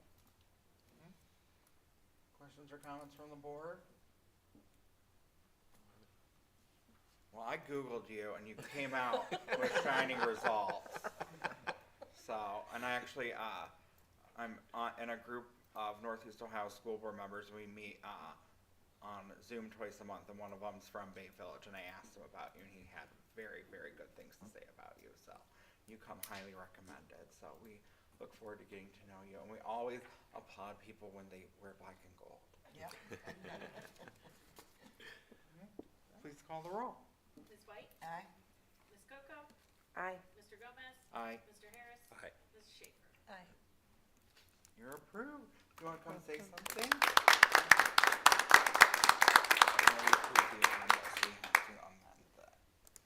Thank you so much. Thank you, Dr. Selico, for that kind introduction. President Gomez, Vice President White, board members, Mrs. Stoikoy, faculty, staff, and community members, thank you for this amazing opportunity. Please allow me to take a moment to introduce my special guest here tonight. my one and only prom date, my best friend and great supporter, my husband of 35 years, Michael Hausman. We are proud parents of our two beautiful daughters, Amanda Sangetti and Sarah Bersini, and our son-in-laws, Adam and Jacob, who are not here with us tonight, but they are always in our hearts. It's my honor and privilege to be named the Assistant Superintendent of the Cuyahoga Falls School District, and for creating this new position.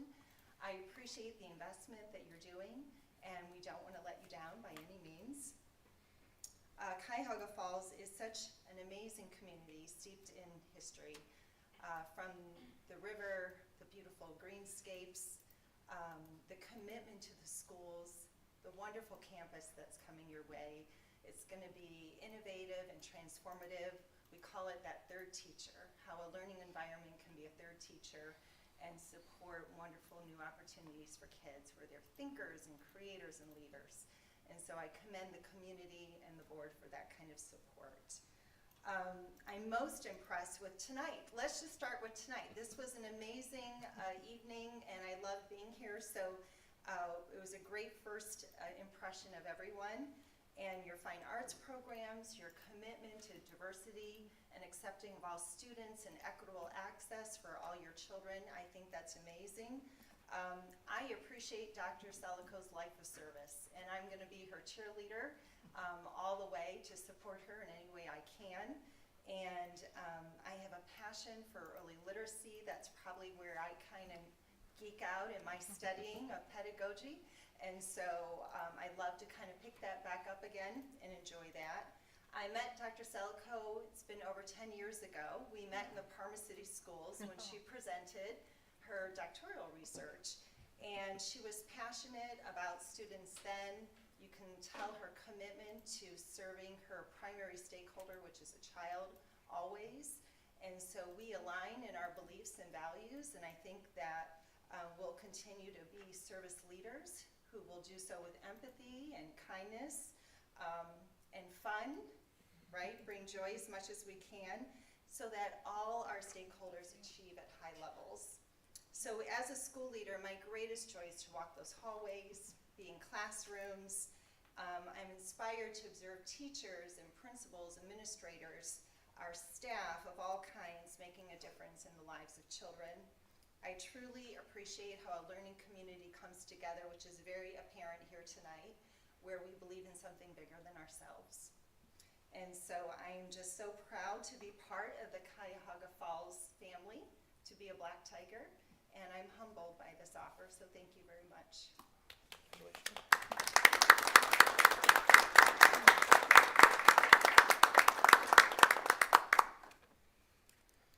Tell us what you gave her.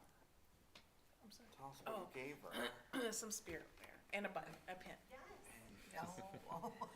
and a bag. All set. And a sweatshirt, I believe, A t-shirt. couple t-shirts and a... None fit me. No, Mike, I'm sorry. So thank you very much. Thank you. And then on our next piece is related to extended time. But I believe we had a typo, so we're gonna have to have a motion to amend this. So, the rate that we approved the agenda, the rate was incorrect. So the correct, so I'm getting ahead of myself. So we need a motion to approve the superintendent's recommendation, and then we'll need to amend it. So make your Okay. recommendation with that number, and then we'll correct it, yes. Okay. So it's recommended that the Board of Education approve up to 20 days between February 22nd, 2023 and July 31st, 2023 for Mrs. Jody Hausman to serve in consulting capacity as the Assistant Superintendent at a per diem rate of $627.80. So moved. Second. And then I will make a motion to amend the per diem rate to $486.92 and seek a second. I'll second. Thank you. Did I get the number correct? $486.92 is the correct number. Okay. It went down, not up, so. Usually we're happy. We're happy, maybe We're not happy, Ms. we're happy. Councilman, understand where we're at. So now we need to take a roll call on the motion to amend Okay. to the 4692. Ms. Stoikoi. Mr. Gomez? Aye. Mr. Harris? Aye. Ms. Schaefer? Ms. White? Aye. Ms. Coco? Aye. Okay. So now we are back to the original motion as amended. Any discussion on that? Are we all clear? All there. Please call the roll. Ms. Coco? Aye. Mr. Gomez? Aye. Mr. Harris? Aye. Ms. Schaefer? Aye. Ms. White? Aye. Thank you. Dr. Salgo's testing my Robert's Rules of Order I knowledge was. this It's all evening. set up. but So far, so good. I haven't messed Well up done, yet. well done. Thank you. My fault. No, all good. Next up are your comments, Dr. Salgo, and I think your presentation is tied in with that, correct?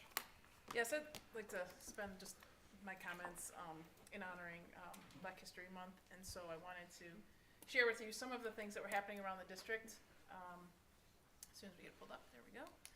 I had an opportunity to talk to the principals and ask them some of the things that they were doing, and then Christine was gracious enough to follow up with pictures and some stories. So I'm just going to tell you a little story as we go here. So, Ryan, is it you? Okay. So the first thing we did to kick off the month was with our administrative team.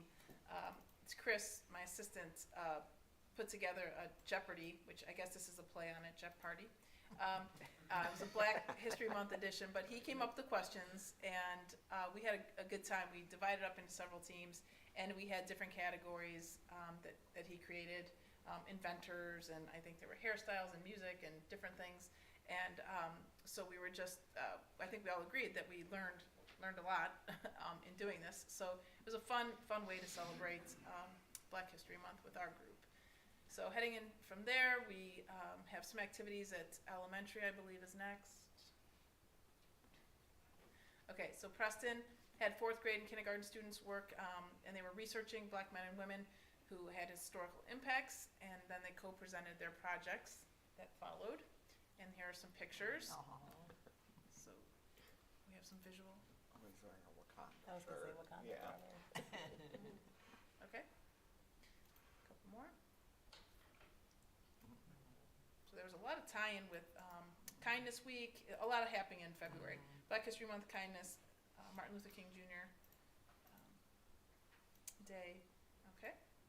And then also that one of the things I suggested to the principals, talk to Chef Bill about was a soul food lunch is what I would, really what I was looking for. But we were able to at least get sweet potato pie, and I do appreciate the food service staff, and they actually made little desserts for the students to sample some sweet potato pie, and there's a picture there that shows the little ones that they made there. So that was a nice treat. And then at Lincoln, they had, again, as you mostly hear about in these months, is the announcements and daily lessons that the students were learning. And so we have, I think, a picture there to accompany that. So they were watching it. There they are watching it in class. Okay.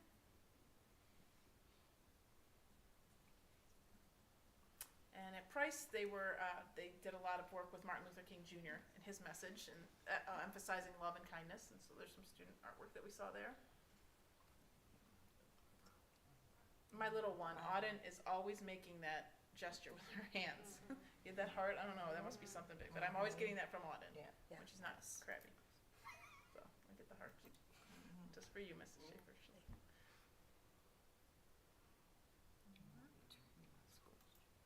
Then at Roberts, they talked about their famous African American mathematicians. So they had a display there. And at the high school, they did a number of things, which Miss Bogdan shared with me, and lots of links. I was able to actually go in and research a little bit of what they've been doing. So the ELA class, The Hate You Give, I don't know if any of you have ever seen that or read it. It's really a touching story. And the display outside of the library that they had there. And there's artwork. Nick Cave is I think, is he a local artist? He's got stuff in Akron. I don't know if he's a local Okay. artist or not, but his work is displayed in the Yeah. Akron Museum of Art. And the Latin classes, going back in time, making the connections. Way above anything I can comprehend. And we had a podcast So this is just a screenshot of that. The Modern Communications class did an episode about Black History Month, so I thought that was really cool. And you can see it, and listen to it. And then, lastly, I wanted to share with you, which I thought was, not that I had a favorite, but this was extremely cool. And, we have this in, Yeah, we're ready, we can, if anyone wants to stay after the meeting, I have 9 VR Yeah. setups ready, 8 VR setups ready to go, if anyone wants to experience this at the end of the meeting. yeah, so what it is, it's, the Oculus, if you're familiar with the virtual reality, and, it was traveling, it's called Traveling While Black, and it's a simulation, like you're there, and it's really cool. It's like there's history embedded in it, and so you're sitting at a table listening to actually Tamir Rice's mother's in it and telling her story, but you're in a booth talking with 2 people across from you, one next to you. You're on a bus traveling, and extremely touching and a humbling thing to look and feel and put yourself in that space and time. And so that was done through the AP history class, so I really kudos to that teacher for being creative and bringing that experience to our children. It's really cool. Amazing. And I think that was the last one. I ended on that for the purpose of you, if you want to try it out or just get a sample, we do have those here. It's not for the, if you have motion sickness, I just forewarn you, it's a disclaimer. But, so I just proud of, the ways in which we celebrated Black History Month, and that truthfully, we celebrate it during the month of February, but we should be celebrating it every day and celebrating the differences of all of us. And so, just wanted to make sure that we had a chance to talk about some of those things and show you the great things that did go on. And that's not exclusive of everything, it's just a sampling of what we did. So I just wanted to spend my time sharing that. So thank you. Yeah, that's great. Thank you.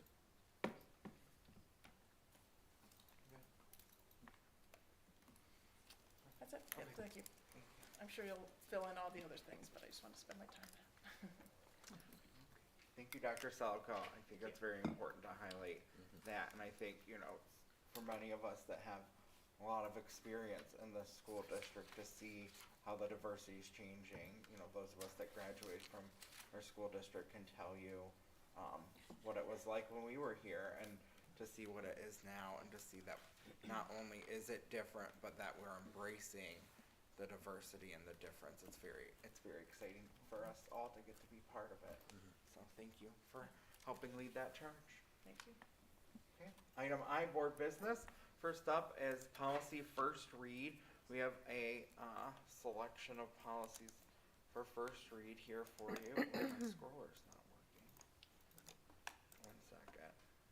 So the first one here is the food services one that we had previously discussed. And then we refined it at the policy committee. We had Chef Bill as well. We really wanted to make sure that we were doing this in a responsible way, but also in a functional way. Because if we're going to have a policy and we're going to enforce it, it needs to be enforceable. And so we feel that if this is something that the board decides to vote forward, that both Ms. White and I and administration feel that this is the policy that we could follow every letter of it and feel confident that this is something that we know that after 2 days, after 4 days, after 6 days, those things would be happening. Whereas before with some of the meal language and such, we were less confident that that would actually be happening. And if we are actually going to do this, we want to make sure that we are holding up our piece of the pie, which is to do the things that we say we're going to do when we say we're going to do them. And so a lot of communication, Dr. Salko, Ms. Stoikoy, and Chef Bill have had with the principals as well about what this would look like and what those expectations would be. So that'll be up for vote at our next meeting, but in terms of a workable policy, we believe that this is the best workable policy that we can propose. So I think that accurately stated that. And then most of the rest of these are minor changes that were proposed by OSBA, and then field trips was a policy that Dr. Selico revised She just didn't feel that our policy, was the best that it could be, and actually, made our, didn't make the policy in terms of students being able to go on field trips stricter, but just made the, ways in which approvals are sought a little stricter and more guidance for people in terms of understanding when approval is needed and what that looks like. So that is our first read. If you have any more questions, your policy committee is these 4 folks, and we're all happy to talk to you before the next meeting to make sure you feel comfortable, at least in terms of understanding what these all are. Okay, item 2 is calendar adoption. It's recommended the Board of Education approves and adopts the 2023-2024 school calendar. So moved. I'll second. Any discussion? Just note there's been no changes. And Mrs. McClure is really excited for us to get this finally Yes. approved. Yeah, our families are very excited for this to be approved as well, so. Please call the roll. Mr. Harris? Aye. Ms. Schaefer? Aye. Ms. White? Aye. Ms. Coco? Aye. Mr. Gomez? Aye. Thank you. Item 3 is the law firm. It's recommended the Board of Education authorize the superintendent and or treasurer to utilize at their discretion the following law firm during the 2023 school calendar year, regular calendar year. Yeah. Bricker and Eckler LLP. So moved. Second. I would just note, this is, at the recommendation of another lawyer, that we have somebody to look at different construction documents. It came up, when Mr. Bugatti had our roofing contracts, that, one of our other lawyers said, well, have your construction lawyer look at that. And we said, we don't have a construction lawyer. And she said, get a construction lawyer. So There we go. that is what we are doing. So at the advice of another lawyer, we're getting another lawyer.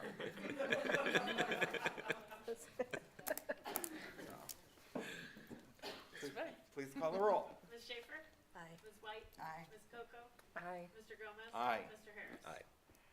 Thank you. Item 4 is a change order for building project. It's recommended the Board of Education approve the resolution to authorize change in the work. So moved. Second. I'm going to invite Mr. Alleman up to the mic to give us a little information about this. On which one? AC. AC.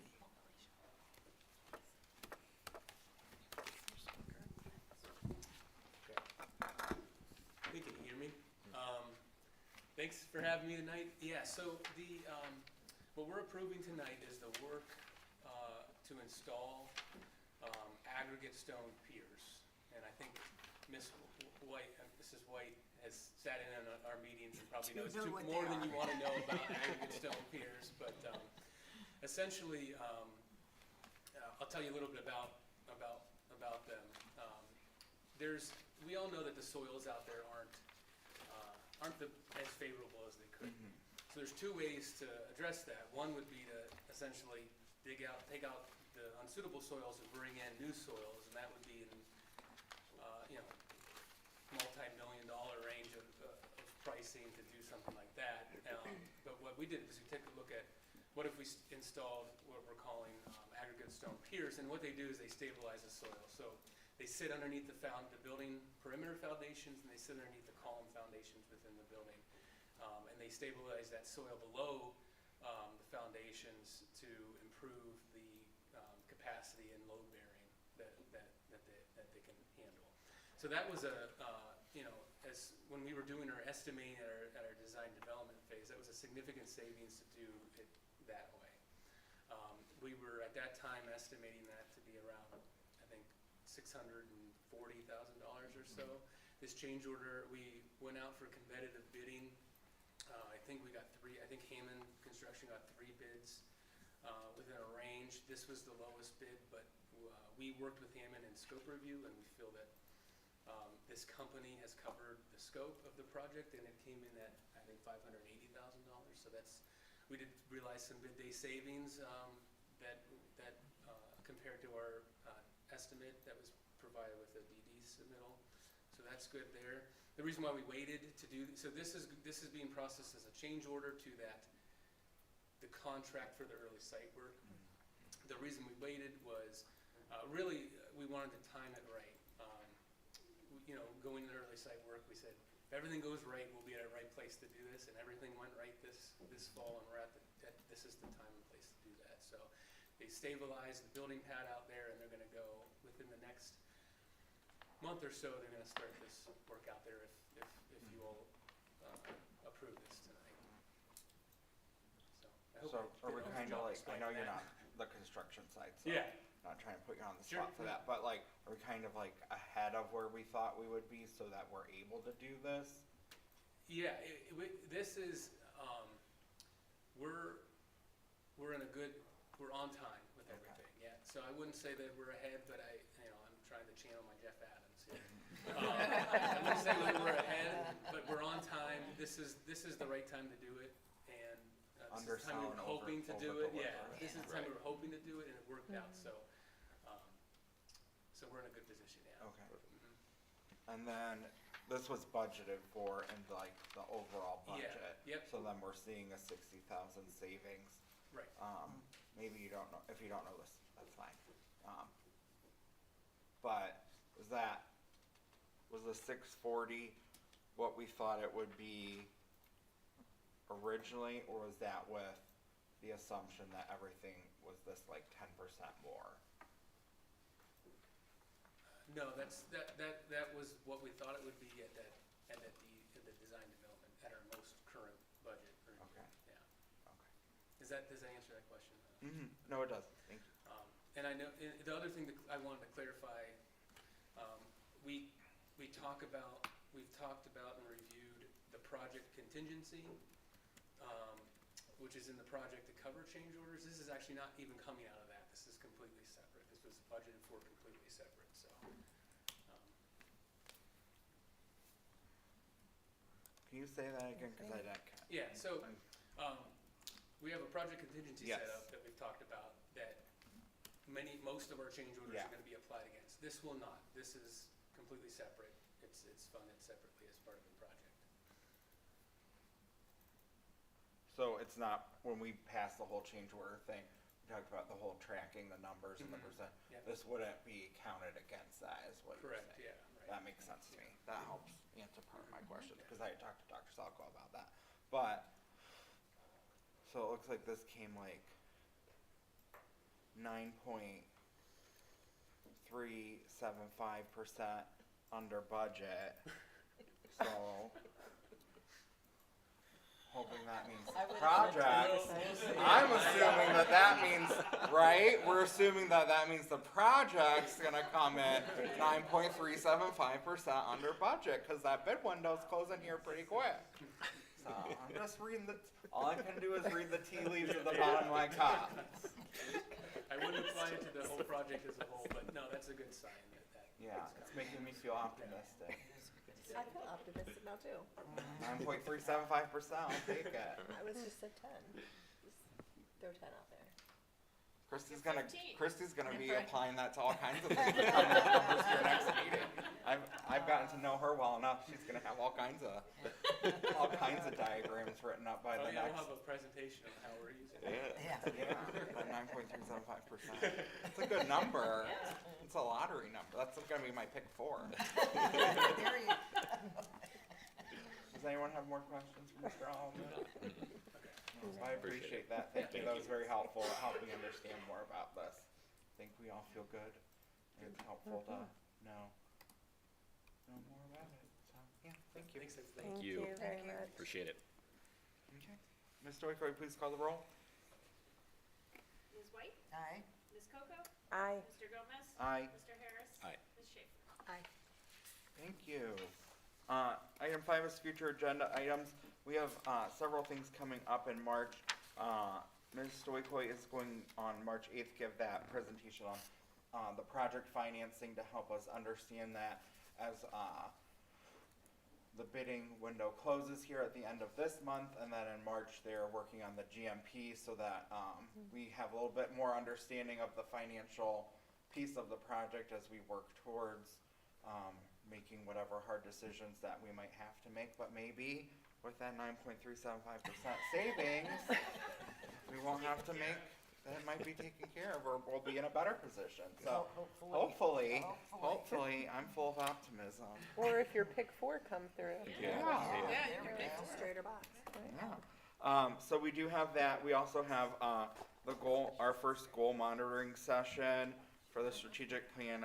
The diversity, equity, inclusion, and communications group is presenting, and then there's some other stuff that is escaping my brain at the moment because I looked at the draft. The literacy presentation as well, literacy update, and then the other topics. The technology thing is, it's listed in the kitty as something that will come up, so it's not lost. It's been saved as a topic for a future meeting. They don't have anything else that I'm missing at this time. Okay. Item 6 is committee reports. 612 construction core team. Ms. White, do you have anything more? I do not. I was unable to attend that one, but I will be back in next Thursday. Thank you. Well, not tomorrow, but the next week, so I'll be back. Sorry. We all have lives. We do. Mrs. Schaefer, Athletics and Activity Council, I think you have a date, correct? March 20. Thank you.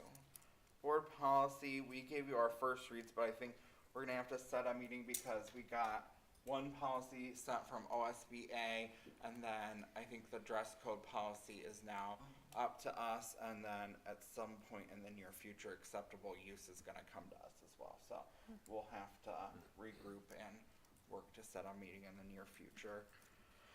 Business Alliance Council, Ms. Coco and Mr. Harris. We will pivot to Dr. C on that. Dr. Celica. We were unable to attend. COVID and heating Yeah. issues. Heating issues, yes. So the best news is we were bursting out of the seams in the room, so that was very encouraging. We had, I think, 5 new people join us again, and the numbers are growing as I'm out and about and talking with people and getting a chance to meet people. They're interested in joining, and I always give that little bit of an invitation to join our alliance. And so we kind of veered off a little bit in the sense that we actually backtracked. So we were brainstorming a lot of different ideas in terms of like what we can accomplish now, what we can accomplish in the future, and then this system in which students can apply and employers, we can pair them together. And so we created a strategic plan out of that. So people divided up in their work groups, came up with some strategies, action steps, et cetera, and then I put it together in one of a more comprehensive plan. And now what we'll do is we'll divide, we have 6 goals now, and so now we'll take our larger group, which is now about 40 people at least, and divide them into 6 working groups, and it'll be based off of goals, such as career night, for example. That group will plan that. Mock interviews is on there as one, et cetera. So that's how we're going to tackle that. And Jason gave us an overview of the career night, which is also coming up tomorrow night. And then next time we will have Kim Yoke talk to us about math envisioning at the beginning of a portion of our meeting, and then we'll go into our work groups. I have 2 questions for you about this. Can you send us, just like give us access to this, like with our CF Tigers emails? Is that the strategic plan I just referred to? Yeah, because it's hard to click these because they come as like a PDF. Oh, okay. So that would be, thank you Yep. for that. And then, because we are part of the ESC's BAC, we still have to submit, and I know they do it on our behalf, by March 1st, our plan to the state. So could you just make sure that we get a copy of that from the ESC? Okay. Our plan submission. Thank you. Yes, thank you. Financial Advisory Committee, Mrs. Schaefer. Yes, we met on February 14th as well. Our group was not quite as large. There were 4 of us. Well, we're a little bit more fun. Well, I don't know if I would say that. I highly doubt that. It was pretty exciting. We went over the audit a little bit, talked about it, and showing off a little bit because we do the full audit, what is it called, the Annual comprehensive financial audit, report. which is ACFR. not required. It's not But we do it because we're confident that, it'll show the community members, the full transparency, what we're looking for. We talked a little bit about some of the concerns with the biennium budget, how it's calculated, and some of how they're figuring the money that we're getting from like old numbers to calculate for new things happening, such as, was it the salaries that were estimated from 17, 18 school year. 17, 18 Those are to- those are the average salaries they use in the base cost, computation, for deciding, they fund X amount per kids, for first graders every 20, however many kids, and they use an average salary from the 17, 18 school year. But when they go to look at how much of your local share can chip in their portion, they're using real-time numbers as of today as floor, income, valuation, any of those things. That seems sneaky to me. It seems sneaky. We also talked about, budgeting, the zero-based budgets that are done, with the principals submitting their, how did you label it? The want, should have, the want to have, and the needs to have, kind of. Yep. And, then justifying what they need, and then they, which to me seems like it'll be very overwhelming the first maybe couple years, but, you're coaching them along, so. It is the first year, so, but it becomes easier every year. And, the community members that were in attendance to the finance committee meeting had some questions about our commitment to finishing the project as presented to the community, such as with the stadium and then the full auditorium. And Ms. Noika she made sure that they knew that we were committed to finishing the project as we originally had hoped to do. So, we talked a little bit about some of the things that we're doing to help with the financial setbacks with the COVID and the increases in prices and things like that, and the bidding strategies we talked about a little bit. And it was very exciting, very exciting. And she promised everyone a copy of the audit. That's even more exciting. Holy cow, might that get is, one now. Gift bag. wow. I want mine. I'm excited for mine. I think I Already It filled. is, No, you can have it, but you don't have Is the it gonna be bound, printed, stapled? pretty Oh. copy. Yeah. It's gonna have the plastic on the and I front. think one of my favorite things, I mean, not necessarily a numbers person, but one of my favorite things is the picture of the community. Like it kind of paints a picture of what our community is, and I think it's neat to see that in black and white. In papers. What about color? I don't think it's in color. Is it black and white? In color, the one that have printed, they send them out to get printed. Ooh, that's very exciting. Yeah. Limited supply. First come, first serve. Put me on the list. Thank you for that. Foundation Alumni Association, like every other committee, we also met on February 14th. And we were brought cookies by Mrs. Moffett, so. Figures. Well, Yes, I did have cookies from the whole finance department. And in Yeah. fact, I had banana cookies. They were Ours were from Vincent's and they were individually packaged. Ours were homemade. Ours were homemade With love. with love, all the hearts and the loves. Okay, it's not a competition. But if If it, it was, we would win. And they're chocolate we strawberry. have 73 applications for scholarships this year, which is Awesome. a modern record. So we're very excited, and that includes students who, for our new scholarships, for students who were serviced with an IEP, as well as students going into the trade. So we're really excited, just to see immediate returns on those opportunities that we provided for students, going directly into trades as well as students with IEPs. we threw those out there, and we had kids that want to take advantage of those opportunities. So that's super exciting. We're really excited for that. We have 3 distinguished alumni that will be recognized this year at our scholarship and distinguished alumni celebration. I believe that is Tuesday, May 9th. If May 9th is a Tuesday, then that's the day that it is. And it's going to be in the high school auditorium. I'll get you guys the time for that. We're working on our list of past scholarship winners because we want to track them down to become members of the Foundation Alumni Association. And we also want to just kind of see what they're up to and what they've done, because it's a great way to get a listing of past alumni, kind of see what they've accomplished as part of the Alumni Association. We are also working with Ms. Schofield, who's one of our new trustees.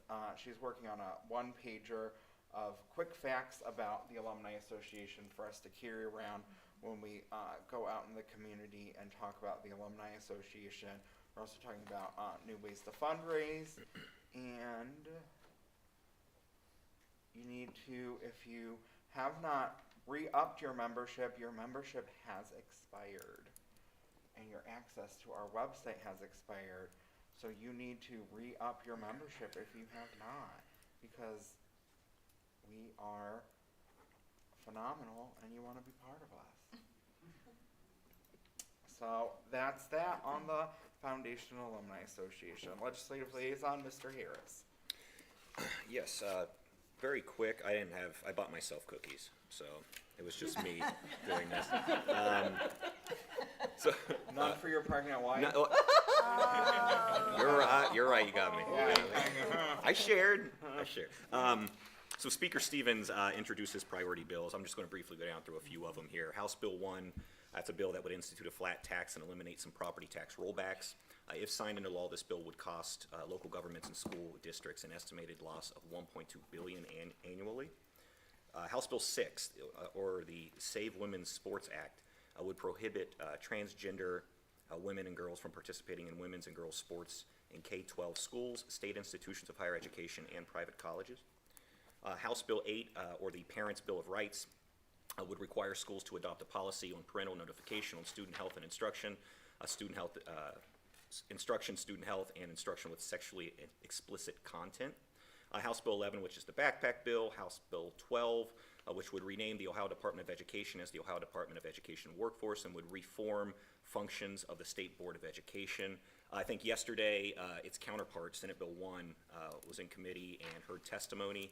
I think we had our representative from the State Board actually testified, Mr. Jackson. This bill would lead to the renaming and restructuring of the Ohio Department of Education and reduce the role of nonpartisan citizen elected State Board of Education and giving all power to an appointed position in the governor's cabinet. This would ultimately take the oversight and accountability away from the State Board of Education, and limit opportunities for public feedback in both the rules and policy-making processes. So that's all I have. I will continue to monitor those. The other thing about, sorry, I can't, you know how I feel. So I've been printing out the referral reports because then you can get all the House bills that have been, and so House Bill 6, they changed it because the determination of how you determine sex or gender, or, because they're not even sure which it is that they're trying to determine. They took that out because that was controversial, so instead of determining it, they just allow people to sue schools and universities if they think that you're doing it. And they're putting the legal responsibility on the schools or universities to prove that you're not doing it. Which, tell me how that makes sense. And then in addition to, there's a new bill proposed today, in addition to House Bill 1, which is the rollbacks because it's going to take, House Bill 1 also takes valuation for income taxes, property taxes, from 35% down to 31.5%. But then there's another bill proposed by a Republican legislature today to change the way that they do homestead exemptions, which they already kind of screwed people over with anyway, but now they wanna make them even worse, which was money that we won't get either. So, there's 1,000 cuts. But then, House Bill. Can I add to that one? Yeah. I'm sorry, to House Bill No, one you're for good. Glenn. I met with Mayor Hovey today, and they have a similar concern about that House Bill one, because the municipalities will be affected as Yep. well. We were talking about that House Bill. And then House Bill 10 is actually the fair school funding, but the problem with that is that they said it's to continue phasing in the fair school funding plan, and that only if practicable to fully phase it in. The problem with all this legislation is they say things like that, but then they don't define what that means. Right. So they use a lot of words, but they don't define what they mean. And then the Senate Bill 11 also had a hearing in the Education Committee yesterday, which is Senator O'Brien from Ashtabula's bill. It's like a friend to the backpack bill to give religious education scholarships to expand them. So it's gonna be a wild ride, but they are talking about expanding free lunches, because they said free lunches would only cost $200 million, which some of them are saying is a lot of money, but then they're talking about slashing $1.2 billion, so how can you say that $200 million is really that much money? So they're trying to count to 50 votes to see if they can get free lunches for our students, so. Yeah. you know, We'll keep an eye on that. take a win, take a loss, I Right. guess. Absolutely.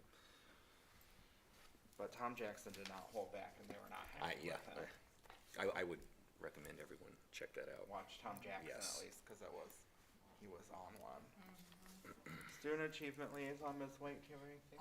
No, we'll meet, March, what is it? You'll meet in March. We will. The 6th, I believe, 3:45, at the ESC. Thank you. Comments, I am up first. We've had a lot of wonderful things going on. I, along with many other board members, got to attend the 10th annual All-City Percussion event, and where I was sitting, Ms. Stewart was like right in my left side peripheral vision, and it was really entertaining because every time she put her like camera down, like somebody did something extraordinary again, I would just see her be like, oh, I gotta get that, like I gotta, and it was like every time like she thought like she could just sit for a second, it was like, oh my gosh, look at that, oh my god. And I think that's how we all felt sitting in the audience. Like every time you thought like, oh okay, and it's like, oh my god, you just felt blown away every time a student stepped up. It was just incredible what these students were doing. So I felt the same. I just was lucky that I didn't have to record it all like you did. But I'm excited to watch the video you posted later. I stopped by the Lincoln Bingo Night. They always have the biggest and best prizes at the Lincoln Bingo Night. And Ms. Early calls every game, which I love because it's the one bingo night that we don't get called on to call bingo, which is so stressful. So thank you. It's stressful. And then Mrs. Schaefer and I know she'll probably end to it with them, we met up at the high school honors and AP art show, which was just incredible. Their talent was amazing, and what was really great, because we all go to so many art shows, but all the artists were there, so we actually got to talk to the students about their art, and so that was a really special opportunity as well. Ms. Schaefer spent more time at it than I did, but got to stop by the Doug Dix wrestling tournament.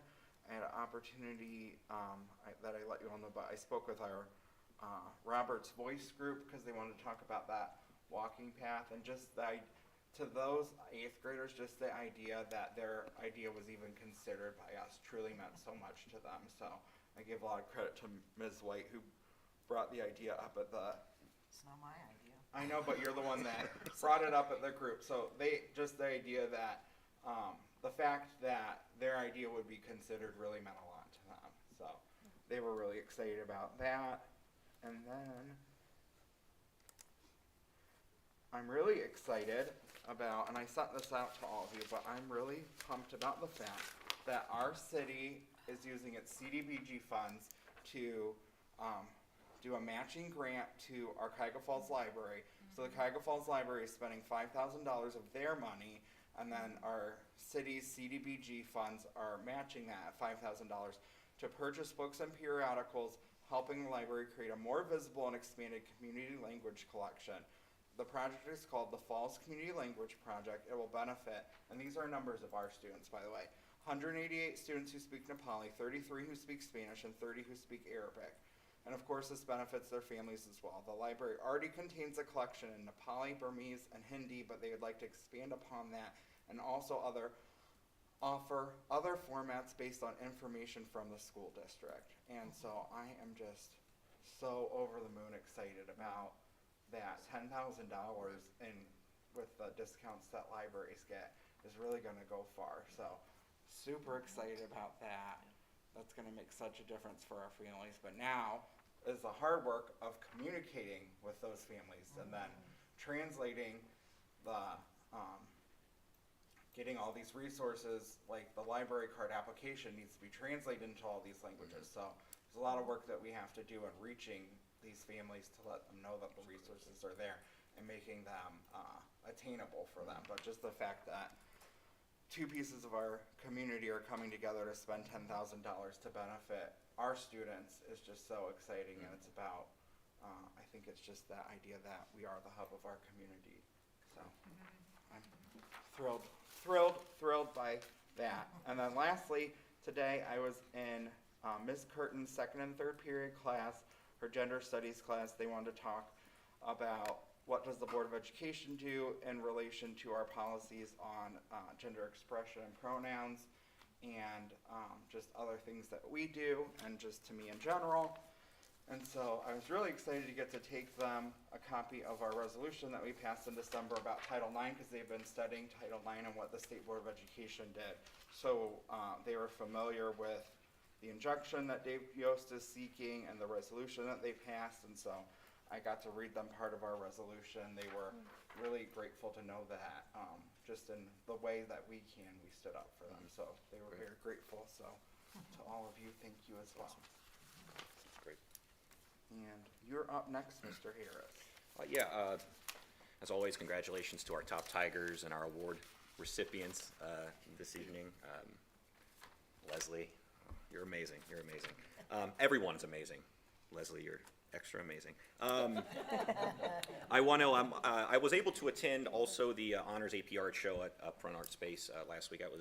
I'm always blown away by the art I see these students doing, because I don't recall anybody in my school and being as good as some of the stuff I'm seeing, coming from our students. So I know I wasn't. So and my wife, who was very good at art, said she was very blown away as well. So and I also, that same night, I believe, was able to attend the last home game of the boys varsity basketball team, and the energy in that gymnasium was just incredible. I sat right behind our Black Tigers stand there, and got to see some of the inner workings with the coach and the players, and that was extra energy for me. So I was hyped up that night. But they got a W, and it was just like I said, just full of energy. The student section was popping as always, and it was great. I think we were all invited to Richardson, I believe the first week of March, to read to the students for Dr. Seuss Week. I'm very much looking forward to that. And that's probably one of the best things we get to do is get in the classroom and read to the students. So I'm very much looking forward to that. So, Mrs. Schaefer. So on the night that we went to the art show, it was really, you hit the nail on the head. It was really interesting to see the art, but then also speak to the artist. And in a couple instances, I was able to speak to the artist's parents also. And there was a couple pieces of art hanging from the ceiling, and they wanted you to be able to touch it and move, be interactive with the artwork, which was really neat. And then we talked a little bit about the theme for the art walk, transportation, so that was very exciting. Before that, I had attended the Silver Lake Valentine's Day dance. You talk about energy at the basketball game. Holy moly. These kids were excited. They had some tattoos, they had some snacks, they had a DJ that was playing. You had some tattoos. I got a Valentine's Day llama tattoo, professionally done at the Silver Lake Valentine's Day dance. And they had like a little cute photo like prop that you could take pictures. It was really fun. And the art show, amazing. Then I did have a friend whose children were wrestling in the wrestling tournament, so I got to watch the wrestling tournament and then also have commentary about the wrestling tournament from my friend, and her parents were telling me everything that was going on, how the points system works and everything. It's not all about a pin, it's about getting those points too. So that was very exciting. I was able to then attend the high school PTSO meeting, and they were talking about the all-night party after graduation, and they had a student representative there saying what they wanted for the party at the Works, I believe. So that was very exciting. I said, what's the theme going to be this year? And the theme is, it's at the Works. There's video games there. Like, fair enough. And then the all-city percussion concert, which I haven't been to in a couple years. And one of my friends that was sitting with us made the comment, she's like, she has two percussionists. She's like, they're always in the back. They're not featured. They're in the back. They're just like back, keeping time and, not as much featured as like a trumpet player or whatever. And she said, it's so nice to see their talents brought forward individually and in the group and kind of focus on what they're doing. And that's some pretty cool stuff. Yeah, it was really nice. Even the younger kids too. I talked to a couple of the sixth graders before. They're, we're so nervous. We're all here. We're all excited to see what you're doing. I don't think you need to be nervous. I'm sure it'd be great. And it was great. So I love the little ones. That's why. Yep. Thank you. Ms. White? Well, I too attended the percussion concert, and it is amazing. It's truly amazing. And the one that got me was they're drumming their drums, and then they're up in the air hitting each other's sticks. I'm going, my God, how do they keep track of all this? I would never. And my grandson, who is in percussion also, they asked the kids, didn't you hit your hands or whatever? And they, oh yeah, many times. But they sure didn't that night. They were awesome.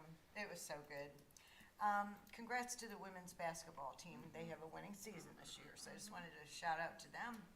Also to Miss Gideon for the Reading and Writing Festival. I used to do that myself as a teacher at Bolick and take my kids to Kent State, so I'm glad to see. I don't know if it's back or they didn't do it for a while because of COVID, but I'm glad to see that it's back and coming up. It was a really good program. Career night tomorrow. I also wanted to thank Ms. Cruz for the web that you sent in our packet, but most even better than that was what the teachers are actually doing. That was what I wanted to see, and they are doing some really good things. I was especially interested to see the Passion Project, so that made me real happy, and thank you for that. And as always, I think that's it, yeah. I do have an article, but it's short. I'm not gonna keep everybody too long. But it's just on poverty. This is something that I don't know, it's just a passion, not poverty, but the kids in poverty and how we educate them and take care of them. And just some facts here. What is the poverty line anyway? Well, according to the 2011 U.S. Census Bureau, it's a family of 4, 2 adults, 2 children under 18 that earns less than $23,000. Now, I don't know about you, but I have a daughter who's a single parent and had 2 kids, and she made about $32,000 and couldn't get any help, and they didn't think that was poverty. Well, okay. More than 30 million children are growing up in poverty. 30 million. In one low-income community, there was only one book for every 300 children. That really gets me. In 2011, nearly 46.2 million Americans were living in poverty.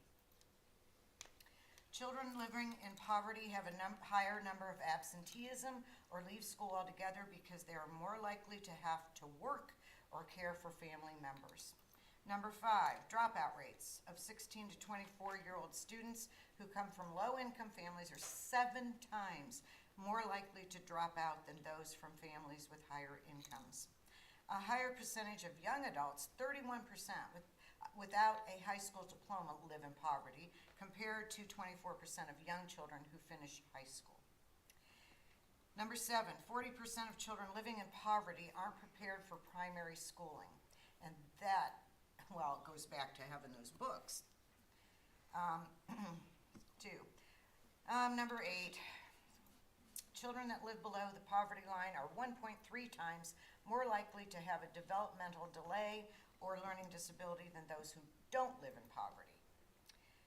Number 9, by the end of the 4th grade, African American, Hispanic, and low-income students are already 2 years behind grade level. By the time they reach the 12th grade, they are 4 years behind. In 2013, the dropout rate for students in the nation was 8% for African American youth, 7% for Hispanic youth, 4% for Asian youth, which are all higher than the dropout rate for Caucasian youth. And finally, number 11, less than 30% of students in the bottom quarter of incomes enroll in a 4-year school. Among that group, less than 50% graduate. Fun facts. Sorry, I know. I also just want to take a moment to thank my partners up here for helping me out from time to time. I really appreciate all that you four do for each other and for me. So just thank you very much. I appreciate it. It's greatly appreciated. Ms. Coco. Yes, everyone's mentioned a lot of the things that I was going to say, so I'm not going to go over all of them. I missed some of the events in my COVID recovery over the past couple weeks, but then I was able to get out and back around. I did get to go to the Richardson Glow Dance, kindness dance, where the music teacher, Mr. Hahn, was the DJ. And little known fact, he can also rap. Oh. And he did a great job, just a great job engaging the kids. And I didn't stay in the glow dance very long because it was a little overwhelming for me, so I volunteered to pour lemonade outside. But everybody had a great time, and all of the money, it was by donation, raised went to the Healthy Heart Challenge and the American Heart Association, which Mrs. Pettit, the PE teacher, actually did with the students today. So there aren't the final numbers of how much money has been raised this year, but since Mrs. Pettit has been at Richardson, over $90,000 has been raised for the American Heart Association. It's something that's near and dear to her heart, and she does. So thank you to her and everything that she's done over the years there at Richardson. I was also able to see all of our swimmers at sectionals at Akron U. And then there were 9 swimmers and divers that went on to D1 districts from Cuyahoga Falls at Cleveland State last Saturday, and I was able to be there as well. And sit with the parents and a few of the seniors. There's a couple that are going to swim in college, but even the ones that aren't, and just talk to them about how sports in general has made such an impact on their students' education and shaping who they are and who they're going to be, and the commitment and, you know, everything from time management to teamwork and all of the things that are encompassed with sports. And so I just want to say thank you to all the coaches and the caregivers and everyone that commits so much time to our sports programs, not just swimming, because it is a great positive influence on our students. So I'm looking forward to career night tomorrow night and Right to Read the first week of March. And thank you to Dylan from Soups Troops for coming. What an, I don't want to say kid, but he's so much younger than I am. But what an awesome human being he is. And for him to sit there, and he was just so relaxed but professional and well-spoken and just all the things. And so thank you to him for coming all by himself. I'll pass it along. He works at Starbucks because.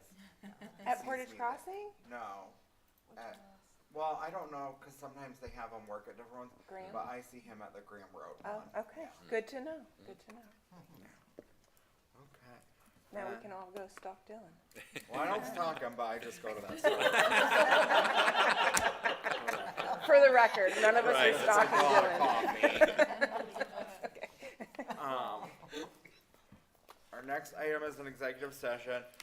We can take the vote and get into that, and then we can take just a pause like we normally do, and we could do the Oculus thing so that Mr. Hutch can then get that put away and go home before we get into that, because we are making good time. It's only 8:06, so despite how dark it looks, we're making good time. There will be no action after the executive session, so after we vote to go into executive session, the recording and the live stream can cease because there will be no action. So, item J, executive session pursuant to Ohio Revised Code 121.22G1 and Ohio Revised Code 121.22G4. It's hereby moved that the board adjourn to executive session to consider the appointment, employment, compensation, and or promotion of a public employee or official, and to prepare for negotiations with public employees concerning their compensation or other terms and conditions of their employment. Is there a second? I'll second. Please call the roll. Ms. Coco? Aye. Mr. Gomez? Aye. Mr. Harris? Aye.